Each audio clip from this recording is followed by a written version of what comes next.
Hello दोस्तों, कैसे हैं आप सब। मैं अक्षय कुमार एक बार फिर से स्वागत करता हूं आपका आपके अपने यूट्यूब प्लेटफॉर्म वेद स्टडी ग्रुप पे। आज जो है हम बिहार का सामान्य अध्ययन, बिहार स्पेशल जीके के अंतर्गत जो हिस्ट्री का सेक्शन है, विशेष रूप से हम मेडाइवल और मॉडर्न हिस्ट्री को कवर करेंगे। किस फॉर्मेट में कवर करेंगे? क्वेश्चन के फॉर्मेट में कवर करने जा रहे हैं हम। इसमें जो सवाल बनाए गए हैं हमारे द्वारा, वेद स्टडी ग्रुप के द्वारा जो सवाल बनाए गए हैं, यही सवाल आपके एग्जामों में डायरेक्ट पूछे जाते हैं और आगे भी पूछे जाएंगे। आने वाला जो 66 बीपीएससी प्रीलिम्स का एग्जाम है, उसमें यह सवाल आपके एग्जाम में डायरेक्ट देखने को मिलेगा। और सिर्फ बीपीएससी ही नहीं, बिहार सरकार द्वारा आयोजित होने वाली जो अन्य एग्जाम है, चाहे वह बिहार एसआई हो, अभी बिहार एसएससी का इंटरमीडिएट मेंस का एग्जाम होने वाला है, उसमें भी जो हिस्ट्री का सेक्शन है, जो सवाल इससे पूछे जाएंगे आपके एग्जाम में, डायरेक्ट सवाल पूछे जाएंगे। यह सवाल जो है हमारा, तो आपको क्या करना है, आपको इसका यूटिलाइज करना है। यह आपके लिए एग्जामों में बहुत ज्यादा फ्रूटफुल साबित होने वाला है और इसका आप इस्तेमाल इस प्रकार कीजिए कि रिवीजन भी हो जाए और तैयारी भी हो जाए, साथ साथ दोनों काम आपका हो जाए कम समय में। इसको आप जो सवाल इस सेशन में, उसको आप ढंग से याद कर लीजिए, याद या रट लीजिए इसको। यही सवाल आपके एग्जामों में पूछे जाएंगे। तो आइए शुरू करते हैं हम। पहला सवाल क्या है हमारा? पहला सवाल है, बिहार में तुर्क सत्ता की स्थापना कब हुई थी? बिहार में तुर्क सत्ता की स्थापना कब हुई थी? ऑप्शन देखिए, ऑप्शन ए हमारा 1192, ऑप्शन बी है 1204, ऑप्शन सी है 1194 और ऑप्शन डी है 1198। तो इसका करेक्ट आंसर होगा 1204। 1198 में मोहम्मद गौरी का एक सेनापति था, सरदार था, बख्तियार खिलजी, जो है पटना की तरफ या पूर्वी भारत की तरफ कूच करता है और अभियान करता है।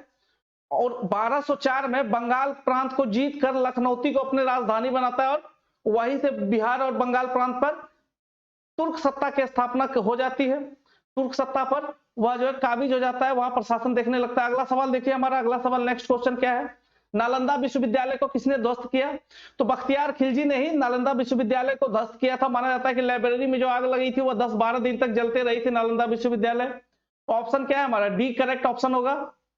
अगले सवाल पे आइए। अगला सवाल क्या कह रहा है? तुगलक काल में बिहार की राजधानी क्या थी? तुगलकों ने अपनी राजधानी दरभंगा, बिहार शरीफ, भागलपुर, पटना या इनमें से कोई नहीं या एक से अधिक, इसमें किसको अपनी राजधानी बनाई थी? ऑप्शन बी करेक्ट है आपका, ऑप्शन बी, बिहार शरीफ को राजधानी बनाई थी तुर्कों ने। अगला सवाल देखिए, बिहार राज्य का नाम बिहार किसने दिया? बिहार का जो नामकरण हुआ है, बिहार नाम जो पड़ा है, वह बौद्ध बिहारों की अधिकता के कारण तुर्कों द्वारा इसे बिहार शब्द से पुकारा जाने लगा और वही नाम हमारे बिहार के लिए प्रचलित हो गया। अगला सवाल देखिए आपका, फिफ्थ क्वेश्चन क्या है? बिहार पर राज करने वाला जनजातीय राजवंश कौन था? चेरो वंश, मित्र वंश, पाल वंश, कर्नाट वंश या इनमें से कोई नहीं है, एक से अधिक। यही फॉर्मेट हमारे बीपीएससी के सवालों का। तो इसमें करेक्ट आंसर होगा हमारा चेरो वंश। चेरो वंश के एक शासक था, पलामू के चेरो वंश का शासक था मेदनी राय, जो सबसे अधिक प्रसिद्ध था चेरो शासकों में। अगला सवाल देखिए हमारा, सिक्स्थ क्वेश्चन क्या है?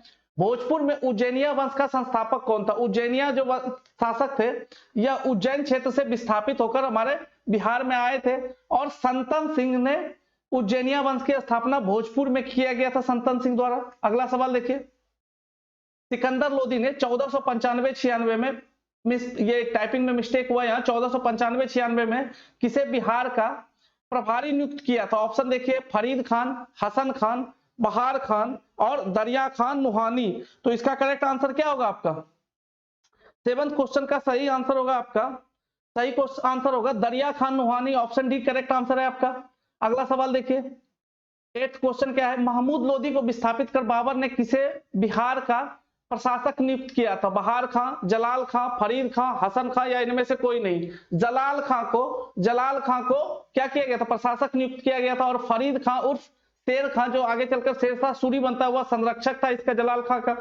अगले सवाल को देखिए आप, नाइन्थ क्वेश्चन, सूरवंश की स्थापना किसने की? सूरवंश के संस्थापक कौन थे? शेरशाह, हसन खान, मोहम्मद नुहानी, दरिया खां या इनमें से कोई नहीं। करेक्ट आंसर क्या होगा हमारा? Option A correct answer, Sher Shah. 10th question क्या है हमारा? शेरशाह को शेर खां की उपाधि किसने दी? शेर खां को शेरशाह की उपाधि मोहम्मद नुहानी ने दी थी।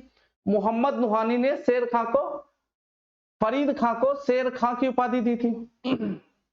अगला क्वेश्चन, शेरशाह ने किस युद्ध में हुमायूं को पराजित किया था?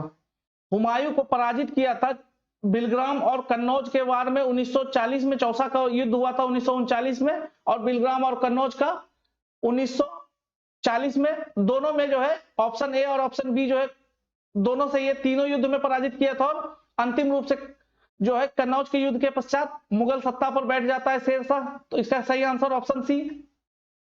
शेरशाह द्वारा पटना में नव निर्माण का वर्णन किया गया, पटना का पुनर्निर्माण शेरशाह द्वारा किया गया था, उसे अपने प्रांत के एक प्रांतीय राजधानी के रूप में स्थापित किया गया था। तो इसका सही आंसर है शेरशाह ने पटना का पुनर्निर्माण करवाया था। इसका वर्णन किस पुस्तक में मिलता है? अकबर नामा, बादशाह नामा, बकी आते मुस्ताकी, और ऑप्शन डी है दाऊदे तारीखे दाऊदी।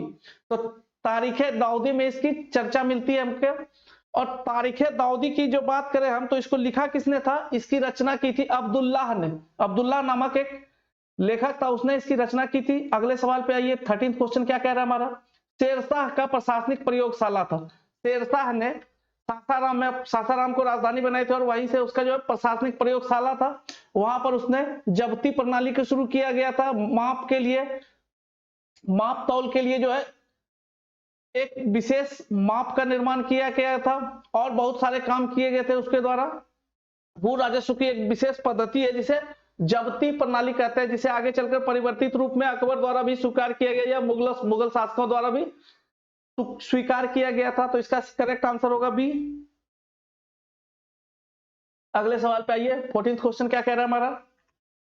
14th क्वेश्चन है, बिहार का अंतिम अफगान शासक कौन था? ऑप्शन इब्राहिम लोदी, इब्राहिम शाह सूर, सुलेमान करारानी, और दाऊद खां कर्रानी। तो इसका करेक्ट आंसर होगा ऑप्शन डी, दाऊद खां कर्रानी हमारा बिहार में अंतिम अफगान शासक था।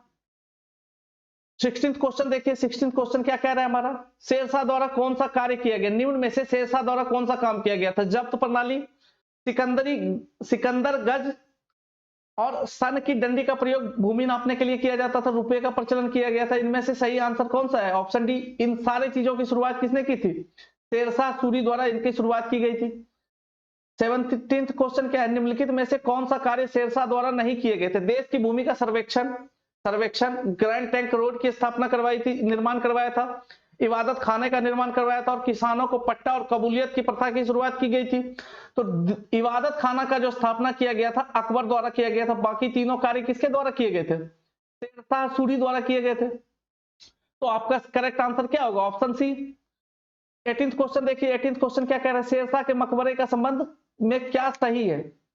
यहाँ झील के मध्य में अष्टकोणीय आकार का शेरशाह का मकबरा सासाराम में अवस्थित है। यह भी सवाल पूछा जाता है आपका।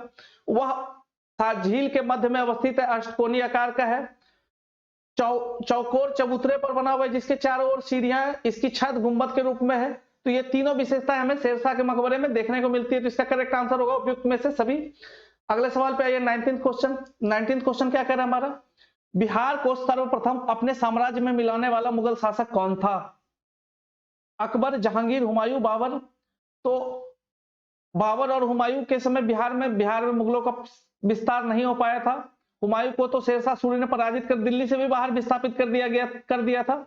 उसके बाद अकबर जब मुगल शासक बनता है, तो वास्तविक रूप से मुगल सत्ता की स्थापना दिल्ली में होती है। भारत में मुगल सत्ता के वास्तविक संस्थापक के रूप में अकबर जाने जाते हैं। इसका करेक्ट आंसर क्या होगा हमारा? अकबर। अकबर ने ही 1560 के पश्चात, या 1560 में कहें तो मुगल सत्ता की स्थापना होती है। उसको बिहार को मुगल में मिला लिया जाता है, मुगल साम्राज्य में शामिल कर लिया जाता है अकबर द्वारा। पटना को अजीमाबाद नाम दिया था परवेज ने, राजकुमार अजीम ने, अकबर ने, फर्रुखसियर ने, या इनमें से कोई नहीं और एक से अधिक? राजकुमार अजीम ने पटना के समीप अजीमाबाद शहर की स्थापना की थी, और अजीमाबाद नाम दिया था पटना को। अगला क्वेश्चन देखिए, 21 नंबर क्वेश्चन क्या है? बिहार के किस मुगल शासक का राज्याभिषेक अंग्रेजों के संरक्षण में हुआ था? फर्रुखसियर, शाह आलम द्वितीय सेकंड। उपयुक्त में ए और बी दोनों, उपयुक्त में कोई नहीं। बिहार में, इसको आप करेक्ट कर लीजिएगा, बिहार में किस मुगल शासक का राज्याभिषेक हुआ था? तो पूरे मुगल साम्राज्य में दो ऐसे शासक हुए जिनका राज्याभिषेक बिहार के क्षेत्र में हुआ था। ये उस क्षेत्र में या तो गवर्नर थे या अभियान पर गए थे, और सत्ता परिवर्तन होता है तो वहीं पर अपना राज्याभिषेक मुगल शासक के रूप में करवा लेता है। फर्रुखसियर और शाह आलम द्वितीय दोनों सही आंसर है। तो करेक्ट ऑप्शन क्या होगा हमारा? Option C. 22वां सवाल है, मुगल काल में बिहार का व्यापार किस महाद्वीप से होता था? एशिया, अफ्रीका, यूरोप और उपयुक्त सभी, इसका सही आंसर है उपयुक्त सभी। तीनों महाद्वीपों से हमारा व्यापार मुगल काल में होता था बिहार के क्षेत्र से। बिहार जो है सोरा व्यापार के लिए प्रसिद्ध था। सोरा से बारूद बनाया जाता था। अगला सवाल देखिए हमारा 23वां सवाल क्या कह रहा है, बिहार में मुगल स्थापत्य कला का सर्वश्रेष्ठ उदाहरण कौन सा है? मुगल स्थापत्य कला का सर्वश्रेष्ठ उदाहरण, पटना स्थित संगी मस्जिद, मनेर स्थित शाह दौलत का मकबरा, पटना में स्थित सैफ खां का मकबरा, या सभी। ये तीनों जो स्थापत्य का निर्माण किया गया है बिहार में, पटना में, इनका निर्माण मुगल शासकों के शासन के दौरान हुआ है और ये उसके नमूने हमें देखने को, मुगल स्थापत्य की जो विशेषता है इन स्मारकों में हमें देखने को मिलती है। अगला सवाल देखिए हमारा 24वां क्वेश्चन क्या कह रहा है, बिहार में शाह दौलत का जो मकबरा मनेर में अवस्थित है, यह भी सवाल पूछा जाएगा आपका, शाह मनेर का मकबरा कहाँ है? मनेर में। तो इस सवाल में भी एक आपका सवाल का आंसर है, शाह दौलत का मकबरा मनेर में है। किसने बनवाया था? ऑप्शन ए है इब्राहिम खां काकर, ऑप्शन बी है हुसैन खां, ऑप्शन सी है गयासुद्दीन खां और ऑप्शन डी है हमारा सुजात खां। ऑप्शन ई क्या कह रहा है? इनमें से कोई नहीं या एक से अधिक। तो इसका करेक्ट आंसर क्या होगा? इसका करेक्ट आंसर होगा आपका इब्राहिम खां काकर ने बनवाया था इसको, शाह दौलत स्थित मनेर में स्थित शाह दौलत का मकबरा। अगला देखिए 25वां क्वेश्चन, बिहार के क्षेत्र में सर्वप्रथम कौन से आए? जो यूरोपियों का आगमन होता है 1600 ईस्वी से भारत में, देखे हम 1600 अंग्रेज आए थे, 1498 में पुर्तगाली आए थे। तो इनमें से कौन पहले बिहार क्षेत्र में पहुंचा था? तो सबसे पहले हम देखें तो पुर्तगाली बिहार में पहुंचे थे। सोरा व्यापार का केंद्र था और वस्त्र उद्योग का केंद्र था बिहार। और पटना में कोठी की स्थापना की थी इसके द्वारा, पुर्तगालियों द्वारा व्यापार करने के लिए। अगला सवाल देखिए हमारा क्या है, अंग्रेजों ने 1620 में बिहार में सर्वप्रथम कहां अपनी व्यापारिक कोठी स्थापित की थी? Option A Alamganj, option B Munger, C Purnia और डी मेहरोरा चंपारण, या ऑप्शन ई इनमें से कोई नहीं या एक से अधिक उत्तर सही है। तो इसमें देखें तो आलमगंज या पटना में व्यापारिक कोठी को स्थापित किया गया था अंग्रेजों द्वारा। अगला सवाल देखिए हमारा 27वां सवाल, बिहार में डच या हॉलैंड या नीदरलैंड, डच कहते हैं, हॉलैंड के निवासियों को डच कहा जाता है, उनकी व्यापारिक कोठी या फैक्ट्री की स्थापना कहां की गई थी, कब की गई थी? 1620, 1651, 1609 और 1632। तो इसका सही आंसर है आपका 1620। 1620 में क्या किया गया था इसके द्वारा? इस 1620 में डचों द्वारा व्यापारिक कोठी की स्थापना की गई थी पटना में। अगला सवाल देखिए हमारा, किस यात्री ने मुगल काल में, अगला सवाल हमारा क्या है, किस यात्री ने मुगल काल में पटना की जनसंख्या 2 लाख बताई थी? जॉन मार्शल, मैनरिक, पीटर मुंडी और ट्रेविनियर। तो मैनरिक एक अंग्रेज यात्री था, मुगल दरबार में आया था और पटना की वो क्या बताया था? मैनरिक ने बताया था कि पटना का आबादी 2 लाख है। अर्थात पटना मुगल काल से ही एक बड़ा केंद्र रहा है, प्रशासनिक केंद्र भी रहा और आबादी घनी आबादी वाली क्षेत्र रही है। अगला सवाल देखिए हमारा क्या कह रहा है, 29वां क्वेश्चन क्या कह रहा है हमारा, बंगाल के किस नवाब ने मुंगेर को अपनी राजधानी बनाई? मीर जाफर, अलीवर्दी खां, मीर कासिम और सिराजुद्दौला, और इनमें से कोई नहीं या एक से अधिक। तो इसका करेक्ट आंसर है हमारा ऑप्शन सी, मीर कासिम ने अंग्रेजों के हस्तक्षेप से बचाने के लिए, बंगाल का नवाब था मीर कासिम, अंग्रेजों के हस्तक्षेप से बचने के लिए मुर्शिदाबाद से अपनी राजधानी कहां स्थापित कर दी थी? मुंगेर। 13वां क्वेश्चन देखिए, बिहार आने वाला पहला अंग्रेज कौन सा? Rolf Fitch, bishop Hever, Peter मुंडी, जॉन मार्शल और इनमें से कोई नहीं। तो इसका आपका सही आंसर है रॉल्फ फिच। रॉल्फ फिच पहला ऐसा अंग्रेज था जो बिहार आया था, अंग्रेज यात्री था। 31वां क्वेश्चन देखिए, बिहार में ब्रिटिश का सर्वप्रथम विरोध किसने किया था? कुंवर सिंह, हैदर अली, अली गौहर, मीर कासिम, या ऑप्शन ई एक से अधिक। मीर कासिम कौन था? नवाब था बंगाल का और उसने अंग्रेजों का विरोध किया था और अंग्रेजों के हस्तक्षेप से बचने के लिए राजधानी स्थापित कर ली थी मुंगेर। ऑप्शन डी इसका सही आंसर है।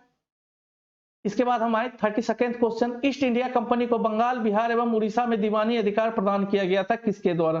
बंगाल, बिहार और उड़ीसा का दीवानी अधिकार ईस्ट इंडिया कंपनी को 1764 में हुए बक्सर युद्ध के पश्चात अंग्रेजों को, ईस्ट इंडिया कंपनी को क्या प्राप्त होता है? बक्सर युद्ध में जो मुगल सम्राट शाह आलम द्वितीय, अवध का नवाब शुजा-उद-दौला और मीर कासिम की तीनों की संयुक्त सेना को ईस्ट इंडिया कंपनी द्वारा पराजित कर दिया जाता है और इलाहाबाद की संधि के लिए विवश किया जाता है। और इलाहाबाद की सेकंड संधि, द्वितीय संधि के अंतर्गत शाह आलम द्वितीय द्वारा दीवानी अधिकार प्रदान कर दिया जाता है ईस्ट इंडिया कंपनी को। तो इसका सही आंसर हुआ ऑप्शन डी। अगला देखिए हमारा नेक्स्ट क्वेश्चन, देखिए हमारा 33वां सवाल कौन सा है? मीर कासिम ने अपनी राजधानी मुर्शिदाबाद से मुंगेर क्यों हस्तांतरित की थी? प्रशासनिक सुविधा के लिए, मुगल शासक के आक्रमणों के कारण, अंग्रेजों के हस्तक्षेप से मुक्त रखने के उद्देश्य से, या उपयुक्त में से सभी? तो मुख्य वजह क्या था? अंग्रेजों के हस्तक्षेप से बचने के लिए। तो ऑप्शन सी आपका क्या है? सही आंसर ऑप्शन सी। पटना में गोल घर का निर्माण किस कार्य के लिए किया गया था? सैनिक छावनी के रूप में किया गया था, या प्रशासनिक कार्यों के संचालन के लिए, अनाज के भंडारण हेतु, जानवरों की सुरक्षा हेतु, या इनमें से कोई नहीं, या एक से अधिक? तो इसका करेक्ट आंसर क्या होगा आपका? अनाज के भंडारण। इससे पहले गोलघर की स्थापना के पहले, जस्ट पहले ही क्या हुआ था? बिहार में अकाल हुआ था, व्यापक अकाल हुआ था, जिसमें काफी लोगों की जान गई थी। तो उसी से बचाने के लिए, अकाल की समस्या के लिए, अन्न भंडारण के लिए एक भवन का निर्माण किया गया था, गोलघर जिसको हम कहते हैं। वहां अन्न का भंडारण होता था, वेयर हाउस था वह। अगला सवाल देखिए हमारा 35। पटना में स्थित गोलघर का निर्माण किस गवर्नर जनरल के काल में हुआ था? ऑप्शन देखिए, option A Warren Hastings, option B Lord Hardinge, C John Shore, और डी लॉर्ड कॉर्नवालिस, या इनमें से कोई नहीं? तो करेक्ट आंसर होगा लॉर्ड कॉर्नवालिस के समय में पटना में गोलघर का स्थापना करवाया गया था। पटना के प्रथम अंग्रेज मजिस्ट्रेट कौन थे इनमें से? पटना के प्रथम मजिस्ट्रेट कौन थे इसमें से? पटना के प्रथम मजिस्ट्रेट कौन थे? James Alexander, Charles Francis Gard, John Vansittart और रॉबर्ट पॉल। इसका करेक्ट आंसर होगा चार्ल्स फ्रांसिस ग्रांट पटना का पहला मजिस्ट्रेट था, अंग्रेज मजिस्ट्रेट था। बिहार में सोरे के व्यापार का एकाधिकार अंग्रेजों को किसने प्रदान किया? मीर कासिम, मीर जाफर, राजा राम नारायण, फारूक शेर, या कोई नहीं? मीर जाफर जो अंग्रेजों का कठपुतली नवाब था, बंगाल का नवाब बनाया ही गया था अंग्रेजों द्वारा मीर जाफर को, तो इसने व्यापार का अधिकार दे दिया था। तो इसका करेक्ट आंसर होगा आपका बी। अगला सवाल देखिए, 38वां सवाल क्या कह रहा है? बक्सर के युद्ध में अंग्रेजी सेना का नेतृत्व किसने किया? तो अर्थात अंग्रेजी सेना का सेनापति कौन था? Lord Clive, Hector Munro, Lord Hasting, George मेडेंडल। तो इसमें करेक्ट आंसर कौन सा है? हेक्टर मुनरो ने बक्सर के युद्ध में अंग्रेजी सेना का नेतृत्व किया था। यह सवाल आपके एग्जाम में कई बार पूछा गया है। अगला देखिए, 1763 में पटना स्थित अंग्रेजों की फैक्ट्री पर अधिकार किसने कर लिया था? नवाब सिराजुद्दौला, नवाब मीर जाफर, मीर कासिम, शाह आलम द्वितीय। इसका करेक्ट आंसर क्या है? मीर कासिम ने पटना में स्थित अंग्रेजों की फैक्ट्री को कुछ समय के लिए अपने कब्जे में ले लिया था। अगले बार बक्सर के युद्ध में पुनः वह अंग्रेजों ने प्राप्त कर लिया। युद्ध में पराजित होने के पश्चात संयुक्त सेना पराजित हो गई थी। बिहार में 1857 के विद्रोह के सर्वाधिक महत्वपूर्ण नेता कौन है? इनमें से बिहार में 1857 के क्रांति के प्रमुख नेता कौन है? अमर सिंह, मंगल पांडे, कुंवर सिंह, नाना साहेब। तो बाबू जगदीशपुर के जमींदार थे, बाबू कुंवर सिंह, वीर कुंवर सिंह। तो इसका करेक्ट आंसर सही सी। 41वां सवाल क्या है? जगदीशपुर में किसने बंदूक और गोला बारूद बनाने के कारखाने का निर्माण करवाया था या स्थापित करवाया था? जगदीशपुर दुर्ग में या जगदीशपुर के किले में जो है वीर कुंवर सिंह द्वारा बंदूक और गोला बारूद बनाने का फैक्ट्री स्थापित किया गया था 1857 की क्रांति के दौरान। अगला सवाल देखिए 42। 1857 के दौरान बिहार में 1857 के दौरान बिहार में कहां के लोगों को आभास हुआ कि मानो देश से सरकारी शासन समाप्त हो चुका है? गया, पटना, तिरहुत, या कोई नहीं? तो इसका करेक्ट आंसर है तिरहुत। तिरहुत में लंबे समय तक 1857 की क्रांति में के दौरान लंबे समय तक जो है ब्रिटिश सत्ता को उखाड़ फेंका था। तो ऐसा लग रहा था जैसे ब्रिटिश सत्ता समाप्त हो चुकी है, अराजक स्थिति हो गई थी। 43वां सवाल क्या कह रहा है? पटना में 1857 के विप्लव के नेता कौन थे? पटना में बिहार में सबसे पहले 1857 की क्रांति की जो शुरुआत होती है पटना से होती है। एक पुस्तक विक्रेता है पीर अली, जिसने पटना में पहला आंदोलन विप्लव शुरू करता है, Pir Ali. Option B correct.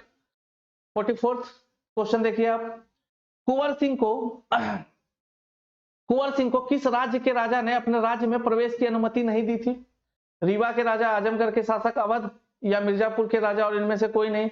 इसका करेक्ट आंसर है हमारा ऑप्शन ए, रीवा के राजा ने उसे अपने साम्राज्य में घुसने की अनुमति नहीं दी थी। जगदीशपुर में जब आरा के किले में जगदीशपुर में जब अंग्रेजी सेना हेक्टर मुनरो के अंग्रेजी सेना 1857 की क्रांति में अंग्रेजी सेना जब जगदीशपुर का चढ़ाई करती है तो यह जो है विस्थापित हो जाता है कुंवर सिंह, और विभिन्न क्षेत्रों में इधर उधर भटकते आंदोलन को नेतृत्व प्रदान करते हुए आगे बढ़ते हैं।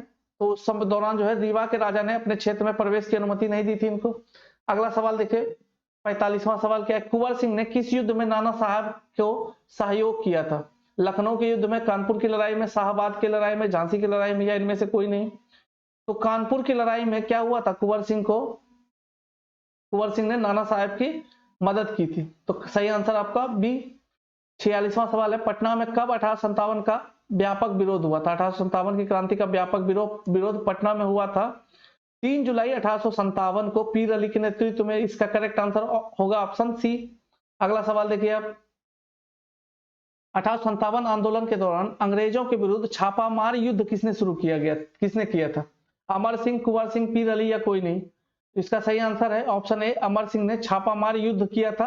कैमूर की पहाड़ियों में यह छिप गया था और वहां से अंग्रेजों के विरुद्ध छापामार युद्ध का संचालन करता था, या गुरिल्ला युद्ध में अमर सिंह निपुण था। यह जो है वीर कुंवर सिंह के भाई थे। अगला सवाल क्या है, किस पहाड़ियों से अमर सिंह ने अंग्रेजों की सेना के विरुद्ध गुरिल्ला युद्ध या छापामार युद्ध का नेतृत्व किया था? तो ऑप्शन क्या है, कैमूर की पहाड़ी, ऑप्शन बी सही है, अभी बताया था हमने। 49वां सवाल है हमारा, दानापुर के सैनिकों ने कब कंपनी के विरुद्ध विद्रोह किया था? इसका सही आंसर है 25 जुलाई 1857 को दानापुर सैन्य छावनी में विद्रोह होता है। पटना में 3 जुलाई को होता है और 1857 25 जुलाई को दानापुर सैन्य छावनी में भी सैनिकों द्वारा विरोध शुरू कर दिया जाता है अंग्रेजों का। 50वां सवाल, बिहार के शेख भिखारी संबंधित है। शेख भिखारी ने भी जो है 1857 की क्रांति में बढ़ चढ़ कर हिस्सा लिया था। इसका करेक्ट ऑप्शन क्या होगा आपका? सही आंसर ऑप्शन ए। 51वां सवाल देखिए आपका 51, बिहार में 1857 का जन विद्रोह सर्वप्रथम किसके नेतृत्व में शुरू हुआ? तो ऑप्शन सी, पीर अली, अभी हमने बताया। बिहार में 1857 का विद्रोह व्यापक रूप से सर्वप्रथम कहां हुआ था? पटना में, पीर अली के नेतृत्व में। यह सारे सवाल पूछे हुए सवाल है आपके बीपीएससी बिहार एसएससी एग्जामों में। तो आपको क्या करना है, आपको उसको कवर करते चलना है, देख के चलना है, याद कर लेना है। अगला सवाल देखिए, मुंगेर का बहियाताल विद्रोह, मुंगेर में बहियाताल क्षेत्र में विद्रोह हुआ था, वह किस लिए हुआ था? ऑप्शन ए है बकास्त भूमि की वापसी के लिए, मुस्लिम किसानों का शोषण बंद हो, सी जमींदार प्रथा की समाप्ति हो, डी वर्ग युद्ध को शुरुआत हुआ था, वर्ग संघर्ष की शुरुआत हुई थी, या ई इनमें से कोई नहीं? तो इसका सही आंसर है हमारा ऑप्शन ए, बकास्त भूमि की वापसी को लेकर मुंगेर के बहियाताल में विद्रोह हुआ था। अगला सवाल देखिए, बिहार का कौन सा क्षेत्र 1770-71 में सन्यासी विद्रोह का केंद्र था? पटना, पूर्णिया, गया, नालंदा, या इनमें से कोई नहीं? सन्यासी विद्रोह का प्रमुख केंद्र जो था बंगाल का क्षेत्र था, और उससे सटे हुए जिला है हमारा पूर्णिया। पूर्णिया में भी प्रभाव था इसका, सन्यासी विद्रोह का एक केंद्र था यह। वहाबी आंदोलन का उद्देश्य क्या था? वहाबी आंदोलन पटना में सैयद अहमद के नेतृत्व में शुरू होता है। सैयद अहमद के नेतृत्व में वहाबी आंदोलन का केंद्र पटना था। उसका उद्देश्य पहले तो सामाजिक धार्मिक आंदोलन के रूप में इसकी शुरुआत होती है, आगे चलकर यह मुस्लिमों पर पाश्चात्य प्रभाव को रोकने की दिशा में आगे बढ़ता है, और अंत में जो है इसका स्वरूप ब्रिटिश सत्ता की समाप्ति की तरफ मुड़ जाता है। तो इसमें से सही आंसर होगा हमारा सही, सभी उपयुक्त सभी। 56 क्वेश्चन देखिए, 56वां सवाल क्या कह रहा है, वहाबी आंदोलन का मुख्य केंद्र था, अभी हमने बताया पटना। बिहार स्टूडेंट कॉन्फ्रेंस की स्थापना हुई थी 1906, 1909, 1905 और 1903। तो इसका सही आंसर है 1906। बिहार स्टूडेंट कॉन्फ्रेंस की स्थापना 1906 में हुई थी, भागलपुर से हुई थी। भागलपुर में एक बैठक हुआ था, उसमें इसकी स्थापना की घोषणा हुई थी। बिहार प्रांतीय सम्मेलन का पहला अधिवेशन 1908 में कहां पर हुआ था? इसका भी करेक्ट आंसर है आपका, इसका करेक्ट आंसर है 58 का।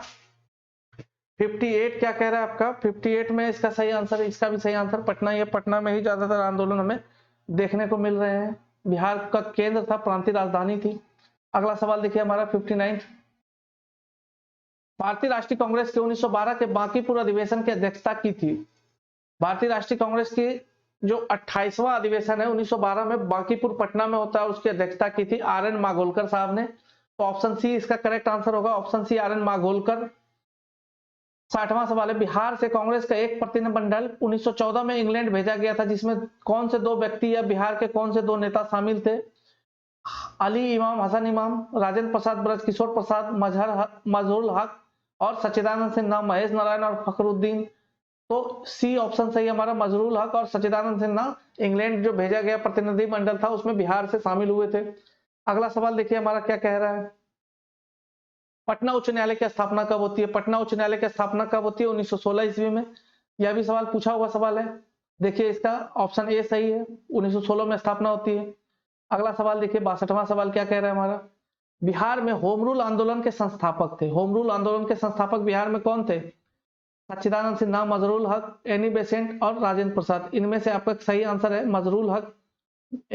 मजरूल हक ने क्या किया था? होम रूल लीग का आंदोलन का शुरुआत हुआ है। होम रूल आंदोलन 1916 में होता है शुरू। राष्ट्रीय स्तर पर एनी बेसेंट और तिलक इनके नेता थे। बिहार में मजरूल हक ने इसकी शुरुआत की। एनी बेसेंट 1918 में पटना आती है होम रूल लीग आंदोलन के लिए। उसके बाद 63वां सवाल देखिए आपका, पंडित जवाहरलाल नेहरू ने कांग्रेस के किस अधिवेशन में सर्वप्रथम भाग लिया था? सर्वप्रथम कांग्रेस किस अधिवेशन में भाग लिया था? 1912 में हुआ था बांकीपुर अधिवेशन, 28वां अधिवेशन था, उसमें शामिल हुए थे जवाहरलाल नेहरू पहली बार। अगला सवाल 64वां सवाल है, बिहार के किस जिले में होम रूल लीग का प्रचार नहीं था? तो इसका आंसर है हमारा ऑप्शन बी, मुजफ्फरपुर में इसका प्रचार नहीं था। अगला सवाल देखिए 65वां सवाल, बिहार में गौरक्षा हत्या रोकने के लिए गौरक्षिणी सभा की स्थापना कब होती है? 1877, 1882, 1893, 1897। इसका करेक्ट आंसर ऑप्शन सी है आपका 1893 में। 1893 में क्या हुआ था? बिहार में गौरक्षिणी सभा की स्थापना होती है। बिहार को बंगाल से कब अलग किया गया? बिहार जो है पहले बंगाल प्रेसिडेंसी के अंतर्गत होता था। 1912 में इसे अलग कर दिया गया था, जिसमें उड़ीसा का क्षेत्र भी और झारखंड क्षेत्र भी शामिल था। तो इसका तो बिहार से अलग, बंगाल से अलग किया गया था 1912 में। पुनः जो है 1936 में बिहार से उड़ीसा को अलग कर अलग प्रांत के रूप में स्थापित किया गया। और फिर अंत में वर्ष 2000 में 15 नवंबर 2000 में झारखंड को अलग कर दिया गया बिहार से और अलग राज्य की स्थापना हुई। तो वर्तमान स्वरूप में जो हमें बिहार देखने को मिलती है वह अपना अंतिम उसका विभाजन हुआ था 19 वर्ष 2000 में 15 नवंबर 2000 को। अगला सवाल देखिए आपका 67 सवाल क्या है, बिहार में अलग प्रांत के लिए आंदोलन, इसके परिणाम स्वरूप वर्ष 1911 में बिहार एवं उड़ीसा के नए प्रांत का निर्माण हुआ। नेतृत्व किसने किया था? सच्चिदानंद सिन्हा। बिहार को अलग प्रांत के रूप में स्थापित करने के लिए आंदोलन किसने किया था? सच्चिदानंद सिन्हा, अनुग्रह नारायण, जेवी कृपलानी, बिरसा मुंडा, कोई नहीं। तो इसका करेक्ट आंसर है आपका ऑप्शन ए। ऑप्शन ए है इसका करेक्ट आंसर। आपका 68वां सवाल देख लीजिए, क्या कह रहा है? 1911 तक बिहार निम्नलिखित में से किस प्रांत का था? तो आप बता सकते हैं बंगाल प्रेसिडेंसी के अंतर्गत था, बंगाल महाप्रांत के अंतर्गत, ऑप्शन डी। अगला सवाल देखिए आप, 30 अप्रैल 1908 के मुजफ्फरपुर बम कांड में किसकी हत्या का प्रयास किया गया था? जज किंग्सफोर्ड, प्रिंगल ए कैनेडी, दोनों या कोई नहीं? तो जज थे किंग्सफोर्ड, उसकी हत्या का षड्यंत्र किया गया था खुदीराम बोस और प्रफुल्ल चाकी द्वारा। परंतु जिस बग्घी पर बम फेंका गया था उसमें प्रिंगल ए कैनेडी की पत्नी और बेटी बैठी हुई थी, जिसकी मृत्यु हो गई थी इसमें।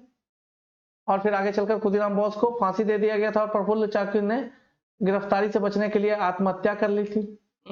अगला सवाल देखिए, मुजफ्फरपुर बम कांड को अंजाम दिया था खुदीराम बोस और प्रफुल्ल चाकी, ऑप्शन सी। मुजफ्फरपुर बम कांड का दोषी ठहराकर किसे फांसी दी गई थी? मुजफ्फरपुर बम दोषी ठहराकर प्रफुल्ल चाकी ने आत्महत्या कर ली थी और खुदीराम बोस को फांसी हुई थी। खुदीराम बोस सबसे कम उम्र में फांसी पे चढ़ने वाला क्रांतिकारी है जो बिहार के मुजफ्फरपुर क्षेत्र का था। खुदीराम बोस मात्र 18 वर्ष की आयु में शहीद हो जाता है देश के लिए। ऐसे क्रांतिकारी वीर हुए हमारे देश में। उसके बाद अगला सवाल देखिए हमारा क्या है, बिहार के क्रांतिकारी नेता खुदीराम बोस को फांसी दी गई थी किस तारीख को? तो 11 अगस्त 1908 को फांसी दे दिया गया था इसे, 11 अगस्त 1908, ऑप्शन बी करेक्ट आंसर है आपका। तरुण भारत संघ संबंधित था किस क्षेत्र से संबंध रखता है? या पटना, मुजफ्फरपुर, बेतिया, मुंगेर या कोई नहीं? तो इसका करेक्ट आंसर है मुजफ्फरपुर, ऑप्शन ए करेक्ट है इसका, मुजफ्फरपुर इसका करेक्ट आंसर है। अगला देखिए, सरकारी गवाह बनने वाले क्रांतिकारी थे, इनमें से सरकारी गवाह कौन सा बन गया था? फणिनाथ बोस, मनोहर बनर्जी जो है लाहौर षड्यंत्र केस में सरकारी गवाह बन जाता है और भगत सिंह, सुखदेव और राजगुरु के विरुद्ध क्या देता है? गवाह दे देता है, गवाही दे देता है, और जिस केस में उन तीनों को फांसी होती है। अगला सवाल देखिए, फणिंद्रनाथ घोष की हत्या करने वाले क्रांतिकारी नेता थे। तो यह जो सरकारी गवाह बन जाता है फणिंद्रनाथ घोष और मनोहर बनर्जी, तो उससे कुछ क्रांतिकारी उनके सहयोगी जो है वह क्या होते हैं, नाराज हो जाते हैं और उनकी हत्या का षड्यंत्र करते हैं और हत्या कर दी जाती है। चंद्रमा सिंह और बैकुंठ शुक्ला मिलकर फणिंद्रनाथ घोष की हत्या कर देता है। 76 क्वेश्चन देखिए, चंपारण आंदोलन था एक, किसान आंदोलन था, जनजातीय आंदोलन था, कपड़ा मिल मजदूरों का आंदोलन था, उपयुक्त में से कोई नहीं। आप जानते हैं चंपारण सत्याग्रह कब होता है? चंपारण आंदोलन 1917 में महात्मा गांधी के नेतृत्व में भारत में महात्मा गांधी का राष्ट्रीय आंदोलन में जो है, महात्मा गांधी का राष्ट्रीय आंदोलन में प्रवेश ही होता है चंपारण सत्याग्रह से 1917 में। तो यह जो है किसान आंदोलन था, किसान आंदोलन था। किसानों के जो नील की खेती करते थे, 3 कठिया व्यवस्था के विरुद्ध जो है इन्होंने क्या किया था? आंदोलन किया था और 3 कठिया व्यवस्था को समाप्त करने में अपनी महत्वपूर्ण भूमिका निभाई थी। ऑप्शन ए करेक्ट है। अगला सवाल देखिए, 77 सवाल क्या है? 3 कठिया प्रथा संबंधित है, निम्न में से 3 कठिया व्यवस्था किससे संबंधित है? अभी हमने बताई थी, चंपारण आंदोलन से संबंधित है। ऑप्शन बी करेक्ट है हमारा।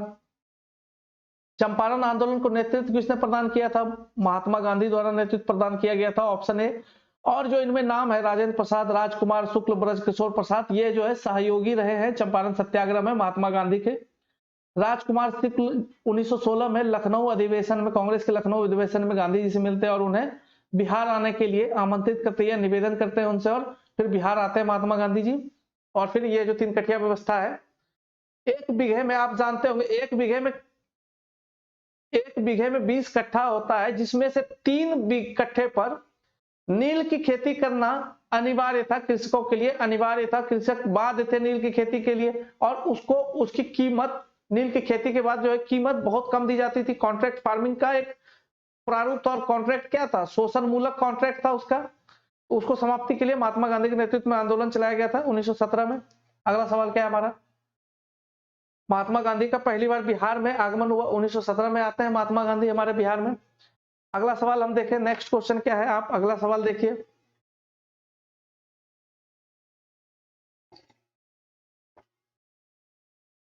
अगला सवाल हमारा है 80वां सवाल। चंपारण सत्याग्रह के दौरान गांधी जी पर मुकदमा कहां चलाया गया था? पटना में, बेतिया में, मोतिहारी में, और कहीं नहीं? तो मोतिहारी में उनके विरुद्ध आंदोलन चलाया गया था। मोतिहारी में महात्मा गांधी के विरुद्ध आंदोलन चला था। गांधी जी का चंपारण आंदोलन किस लिए था? अभी हमने बोला नील की खेती करने वालों की समस्या के समाधान के लिए, 3 कठिया व्यवस्था की समाप्ति के लिए। ऑप्शन सी करेक्ट है हमारा। 82nd क्वेश्चन पे आइए। किस बिहारी नेता की अध्यक्षता में भारतीय राष्ट्रीय कांग्रेस का एक विशेष अधिवेशन 1918 में मुंबई में आयोजित होता है? अली इमाम, मजहरुल हक, सैयद हसन इमाम, राजेंद्र प्रसाद। तो इसका करेक्ट आंसर हमारा ऑप्शन सी, सैयद हसन इमाम के नेतृत्व में यह होता है विशेष अधिवेशन मुंबई में।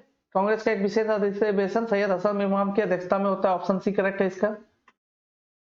अगला देखिए, रॉलेट एक्ट के विरोध में पटना में जबरदस्त हड़ताल कब हुआ था? रॉलेट एक्ट के विरुद्ध, रॉलेट एक्ट लाया गया था 1919 में, जिसके तहत क्या था? भारतीयों को शस्त्र रखने की अनुमति नहीं थी, और भी कुछ शोषण मूलक इसमें बात थी, जिसका पूरे भारत में विरोध हुआ था। 6 अप्रैल 1919 को संपूर्ण भारत में रॉलेट एक्ट का विरोध किया गया था, जिसको हम रॉलेट सत्याग्रह के नाम से जानते हैं। और इसी के बाद जो है, इसी के बाद 13 अप्रैल 1919 में जालियांवाला बाग हत्याकांड होता है पंजाब में। तो वहां भी रॉलेट सत्याग्रह के ही विरोध में लोग वहां इकट्ठा हुए थे और उस पर गोली चलवा दी गई थी। अगला सवाल देखिए, बिहार में असहयोग आंदोलन प्रारंभ हुआ था, कब हुआ था असहयोग आंदोलन प्रारंभ बिहार में? ऑप्शन 1919, 1927, 1918 और 1920, या इनमें से कोई नहीं? तो इसका करेक्ट आंसर है आपका ऑप्शन डी, 1920 में शुरू हुई थी हमारे असहयोग आंदोलन। आगे देखिए, 85वां सवाल क्या कह रहा है हमारा? बिहार विद्यापीठ के प्रथम कुलपति बने, बिहार विद्यापीठ के प्रथम कुलपति कौन थे?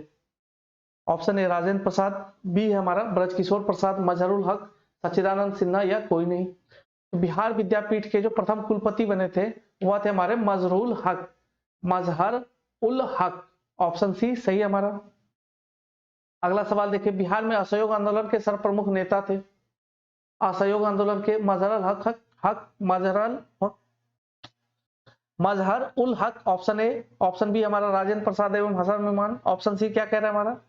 सच्चिदानंद सिन्हा। और ऑप्शन डी कुंवर सिंह एवं मजहरुल हक, या इनमें से कोई नहीं, या एक से अधिक? तो इसका करेक्ट आंसर क्या है हमारा दोस्तों? ऑप्शन बी सही है हमारा, राजेंद्र प्रसाद और हसन इमाम इसको नेतृत्व प्रदान किए थे असहयोग आंदोलन को बिहार में। अगला सवाल देखिए, मदरलैंड नामक पत्रिका या अखबार कौन निकालता था, कौन थे इसके संपादक?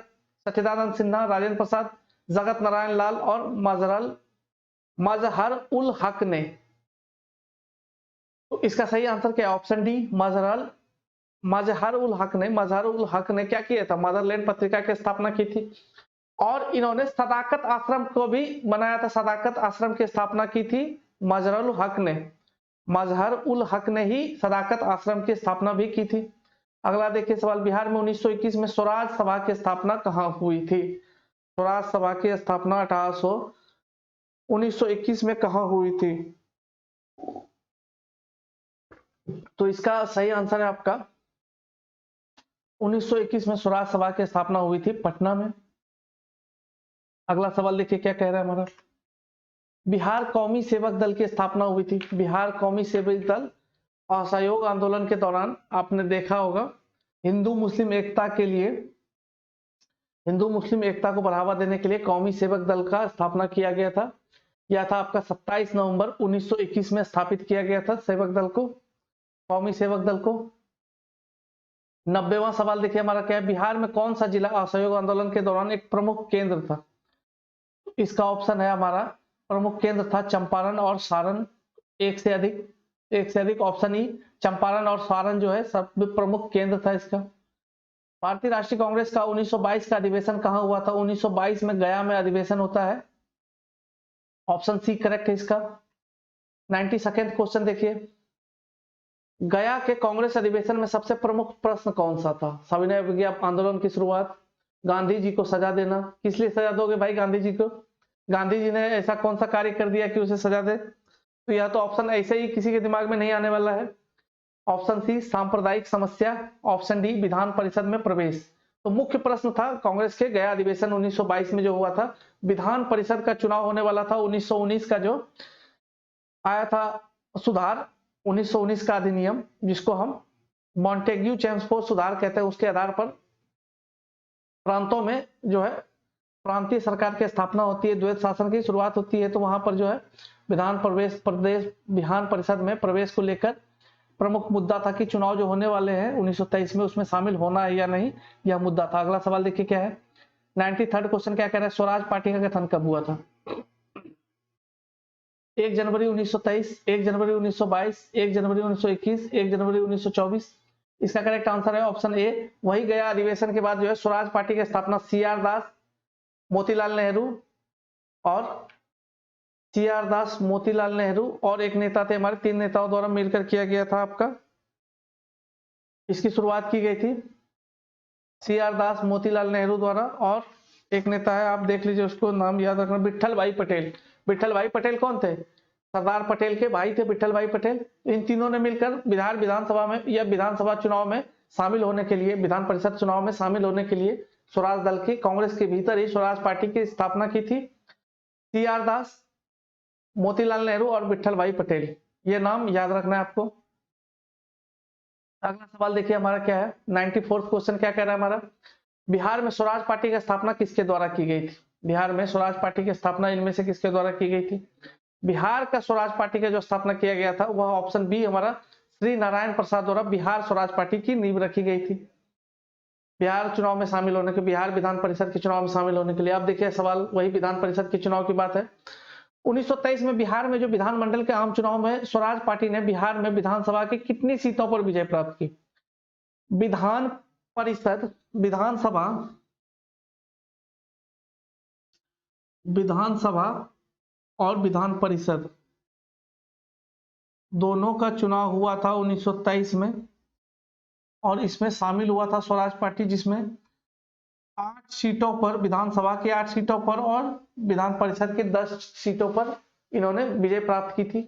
तो यहाँ क्या है हमारा विधानमंडल, इसमें 8 सीटों पर हमने विजय प्राप्त की थी और विधान परिषद में 10 सीटें हमने जीती थी, स्वराज पार्टी ने जीता था।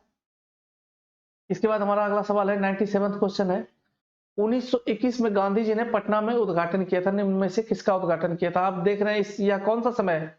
1921 का जो समय है, असहयोग आंदोलन चल रहा है पूरे देश में, जोर शोर से चलाया जा रहा है गांधी जी के नेतृत्व में। इसी समय विदेशी वस्त्रों का बहिष्कार करना और स्वदेशी शिक्षा या राष्ट्रीय शिक्षा नीति को लागू करने के लिए अलग अलग क्षेत्रों में राष्ट्रीय या नेशनल कॉलेज का स्थापना किया गया, राष्ट्रीय विद्यालय की स्थापना की जाती है। उसी सिलसिले में बिहार में बिहार विद्यापीठ और नेशनल कॉलेज की स्थापना की जाती है पटना गया मार्ग में, और इसका उद्घाटन गांधी जी द्वारा करवाया जाता है। तो ऑप्शन सी हमारा, दोनों का गांधी जी उद्घाटन करते हैं। अगला सवाल देखिए, सदाकत आश्रम की स्थापना किसने की थी? अभी हमने पहले बताया था जब मजहर उल हक के बारे में बात कर रहे थे। तो इसका करेक्ट आंसर क्या है हमारा? ऑप्शन बी, मजहर उल हक ने किया था। 99th क्वेश्चन देखिए आपको, बिहार में किस आंदोलन में के समय मुठिया प्रथा की शुरुआत की गई थी? 1857 का विद्रोह, बंग भंग आंदोलन, असहयोग आंदोलन और सविनय अवज्ञा आंदोलन। इसका आंसर क्या है आप बता सकते हैं? असहयोग आंदोलन। असहयोग आंदोलन क्या था हमारा? बिहार में व्यापक रूप से चल रहा था, तो उस समय मुठिया प्रथा की शुरुआत की गई थी असहयोग आंदोलन के समय। ऑप्शन सी सही है। मुठिया व्यवस्था क्या था? क्रांतिकारी या आंदोलनकारी नेताओं को मदद के लिए या उनके राशन पानी भोजन पानी की व्यवस्था के लिए प्रत्येक क्षेत्र के प्रत्येक परिवार को कहा जाता था कि वह अपना जब भोजन बनाया जाता है तो उसमें से एक मुट्ठी अनाज आंदोलनकारियों के लिए या क्रांतिकारियों के लिए निकाल कर रख दिया जाए और उसको संग्रह किया जाता था, और फिर सामुदायिक भोजनालय के रूप में उसका भोजन बनाया जाता था और आंदोलनकारी उस भोजन से अपना पेट भरते थे। अगला सवाल देखिए हमारा, 100वां सवाल क्या कह रहा है हमारा? बिहार के गवर्नर लॉर्ड सिन्हा, बिहार का एक गवर्नर था बिहार के लॉर्ड सिन्हा, गवर्नर पद से इस्तीफा किस आंदोलन के दौरान देता है? स्वदेशी आंदोलन, असहयोग आंदोलन, ऑप्शन सी होम रूल आंदोलन और ऑप्शन डी हमारा भारत छोड़ो आंदोलन। इसका सही आंसर है हमारा असहयोग आंदोलन के दौरान ही क्या करते हैं लॉर्ड सिन्हा जो है अपने पद से इस्तीफा दे देते हैं। लॉर्ड का जो टाइटल दिया जाता था तो वह जो है अंग्रेजों द्वारा दिया जाता था, लॉर्ड, हाउस ऑफ कॉमन्स, या वहां के जो संसद है, एक है हाउस ऑफ कॉमन्स जिसमें चुने हुए प्रतिनिधि शामिल होते हैं और एक लॉर्ड जिसमें जमींदार या बड़े लोग, बड़े वर्ग के लोग शामिल होते हैं। तो उसी हाउस ऑफ लॉर्ड में इनको स्थान दिया गया था, जिससे क्या करते हैं ये असहयोग आंदोलन के दौरान इस्तीफा दे देते हैं। ये 100वां सवाल हुआ। आगे हम देखेंगे, आगे देखते हैं अगला सवाल।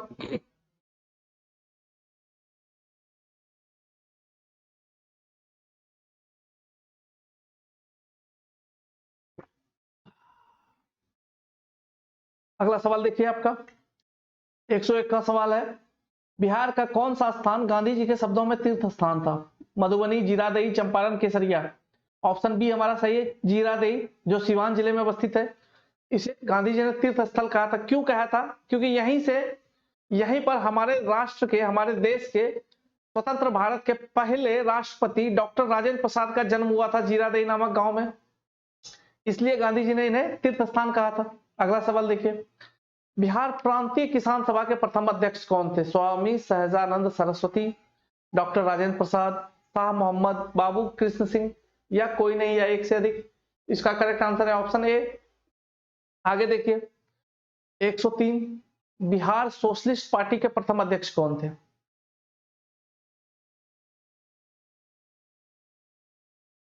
बिहार सोशलिस्ट पार्टी के प्रथम अध्यक्ष कौन थे? ऑप्शन ए है हमारा नरेंद्र देव, राजेंद्र प्रसाद, सी है हमारे जयप्रकाश नारायण और ऑप्शन डी राम वृक्ष बेनीपुरी। तो इसमें आचार्य नरेंद्र देव थे बिहार सोशलिस्ट पार्टी के प्रथम अध्यक्ष। ऑप्शन ए करेक्ट है।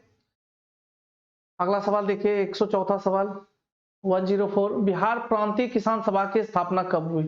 बिहार प्रांतीय किसान सभा की स्थापना होती है नवंबर 1929 में। करेक्ट आंसर है हमारा ऑप्शन बी।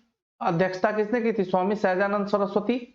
यह जो है बिहार ही नहीं, भारत के भी बड़े कृषक नेता थे, भारत के बड़े किसान नेताओं में से इनका नाम लिया जाता है। और यहीं से क्या होता है, किसानों के मुद्दे को, किसानों के जो विभिन्न मुद्दे हैं उनको राष्ट्रीय आंदोलन या राष्ट्रीय मुद्दे के साथ जुड़ जाता है और किसान कांग्रेस के साथ जुड़ जाता है। तो आने वाला जो आंदोलन है सविनय अवज्ञा और भारत छोड़ो आंदोलन की व्यापकता बढ़ जाती है, क्योंकि किसानों की भागीदारी किसमें बढ़ जाती है? हमारे कांग्रेस में या राष्ट्रीय आंदोलन में किसानों की भी भागीदारी अब बढ़ने लगती है। और मांग क्या था किसान सभा का या प्रांतीय किसान सभा? इसके बाद हमारा अखिल भारतीय किसान आंदोलन, किसान सभा की स्थापना होती है 1936 में। उसके भी नेता थे हमारे सहजानंद सरस्वती। तो मांग क्या था इसकी? भूमि सुधार, जमींदारी प्रथा को समाप्त करना। तो ये दोनों कानून कांग्रेस ने इन दोनों को बताया था कि आजादी मिलने के बाद हम इसे लागू करेंगे, और 1951 से लागू हो भी जाता है, हम देखते हैं संविधान में भी उसे शामिल किया गया है। अगला सवाल देखिए हमारा क्या कह रहा है। साइमन कमीशन पटना कब आया था? साइमन कमीशन 11 नवंबर 1928, 12 जनवरी 1929, 12 दिसंबर 1928। तो साइमन कमीशन 12 दिसंबर 1928 को पटना आया था। ऑप्शन सी करेक्ट है आपका। अगला सवाल देखिए, बिहार में साइमन कमीशन का बहिष्कार के संयोजक कौन थे? बिहार में साइमन कमीशन अली इमाम, सैयद हसन इमाम, राजेंद्र प्रसाद और देवकी नंदन। इसका करेक्ट आंसर है ऑप्शन डी आपका, देवकी नंदन जो है, देवकी नंदन ने साइमन कमीशन का विरोध किया था पटना में, उसके विरोध रैली निकाली थी देवकी नंदन ने। अगला सवाल देखिए, बिहार में नमक सत्याग्रह सर्वप्रथम कहां शुरू हुआ? नमक सत्याग्रह भी जो है आपका शुरू होता है ऑप्शन बी, चंपारण एवं सारण में पहला प्रारंभ होता है, चंपारण और सारण से। ऑप्शन बी सही हमारा, चंपारण और सारण। नमक सत्याग्रह बिहार में सबसे पहले कहां शुरू होता है? चंपारण और सारण से। अगला सवाल देखिए, बिहार के किस जिले के जेल में कैदियों ने नंगी हड़ताल की थी?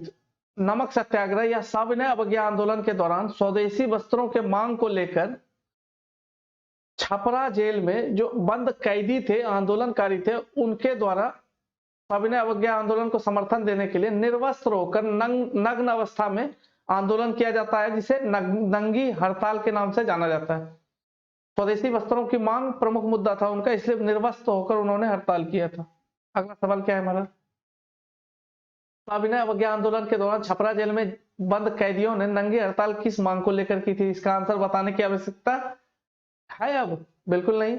इसका आंसर है स्वदेशी वस्त्रों की मांग को लेकर। अगला सवाल देखिए आप, बिहार में 1934 में एक भूकंप होता है, भीषण भूकंप होता है, जिससे सर्वाधिक प्रभावित जिला कौन सा है? पटना, भागलपुर, मुंगेर, पूर्णिया। तो करेक्ट आंसर है ऑप्शन सी, मुंगेर। इसी भूकंप को लेकर गांधी जी ने कहा था कि यह भूकंप जो है सवर्णों के अत्याचार का परिणाम है। यह भूकंप क्या है? सवर्ण जातियों के अत्याचार का परिणाम है। हरिजन पत्रिका में उसने ऐसा कहा था। आगे देखिए हमारा 111वां सवाल, बिहार से अलग कर उड़ीसा को एक नया प्रांत बनाया गया था। बिहार से अलग कर उड़ीसा को कब प्रांत बनाया गया था? 1912, 1920, 1936 और 1937। इसका करेक्ट है आंसर है आपका ऑप्शन सी, 1936। अगला सवाल देखिए आप, 1937 के बिहार विधानसभा चुनाव में कांग्रेस को कुल कितनी सीटें प्राप्त हुई थी? बिहार विधानसभा का जो चुनाव हुआ था, 152 सीट में से कांग्रेस 107 सीटों पर लड़ती है और 98 सीटों पर वह जो है विजय प्राप्त करती है। तो ऑप्शन सी इसका करेक्ट आंसर है, ऑप्शन सी। अगला सवाल देखिए, 1937 के चुनाव के उपरांत 1935 का अधिनियम, भारत शासन अधिनियम 1935 के बाद 1937 में निर्वाचन होता है। उस चुनाव के उपरांत बिहार में जो पहली सरकार बनी वह किसके नेतृत्व में बनी? यह सवाल है हमारा। Option A Yunus Salim, option B Shri Krishna Singh, option C Rajendra Prasad, option D Mohammad Yunus. तो पहला जो है, इसके बाद जो चुनाव हुआ तो कांग्रेस सबसे बड़े दल के रूप में निर्वाचित होकर आती है। तो कांग्रेस के नेता श्री कृष्ण सिंह को सरकार बनाने के लिए आमंत्रित किया जाता है, परंतु वह जो है सरकार बनाने में असमर्थ, अपने आप को असमर्थता जाहिर करता है। और उसके बाद मोहम्मद यूनुस के द्वारा क्या किया जाता है? प्रथम सरकार का गठन किया जाता है। तो इसका ऑप्शन डी है करेक्ट आंसर, मोहम्मद यूनुस द्वारा पहला सरकार बनाया जाता है। अगला सवाल देखिए, 114, द्वितीय विश्व युद्ध में इंग्लैंड की सरकार द्वारा भारत को युद्ध में शामिल करने के विरोध में मंत्रिमंडल से त्याग, जो सरकार थी मंत्रिमंडल से त्याग कब देता है? तो इसका करेक्ट आंसर है 31 अक्टूबर 1939। ऑप्शन बी करेक्ट है इसका, 31 अक्टूबर 1939 में जो सरकार थी, जो निर्वाचित सरकार थी, मोहम्मद यूनुस का जो सरकार था, उसके वह क्या करता है? इस्तीफा दे देता है। अगला सवाल, अखिल भारतीय मुस्लिम लीग का 26वां अधिवेशन कहां पर होता है? अखिल भारतीय मुस्लिम लीग का 26वां अधिवेशन इलाहाबाद, पटना, गया, जमालपुर कहां होता है? इसका करेक्ट आंसर है आपका ऑप्शन बी, पटना में। आगे देखिए आपका अगला सवाल क्या कह रहा है। अगला सवाल क्या है हमारा, देखिए आप आते हैं, शुरू करें हम। अगला सवाल देखें, 116वां सवाल, बिहार में व्यक्तिगत सत्याग्रह कब हुआ? बिहार में व्यक्तिगत सत्याग्रह की शुरुआत कब होती है? 28 नवंबर 1940, 20 सितंबर 1940, 28 सितंबर 1940, 28 दिसंबर 1940। इसका करेक्ट आंसर है हमारा 28 नवंबर को शुरू होता है 1940 में। पहला सत्याग्रही कौन थे? श्री कृष्ण सिंह जो है पहले सत्याग्रही थे बिहार में। व्यक्तिगत सत्याग्रह की शुरुआत करने वाला पहला सत्याग्रही श्री कृष्ण सिंह। अगला सवाल, इसका आंसर आप अभी बता सकते हैं ऑप्शन डी। इसका करेक्ट आंसर है ऑप्शन डी, श्री कृष्ण सिंह पहले सत्याग्रही थे। और दूसरे सत्याग्रही थे ऑप्शन बी जो है हमारा अनुग्रह नारायण, वो सेकंड सत्याग्रही थे व्यक्तिगत सत्याग्रह में। अगला सवाल देखिए, डॉक्टर राजेंद्र प्रसाद को 9 अगस्त 1942 को गिरफ्तार कर 8 अगस्त 1942 को भारत छोड़ो आंदोलन की घोषणा होती है और 9 अगस्त को ऑपरेशन जीरो आवर के तहत कांग्रेस के सभी बड़े नेताओं को जो है कैद कर लिया जाता है उनको।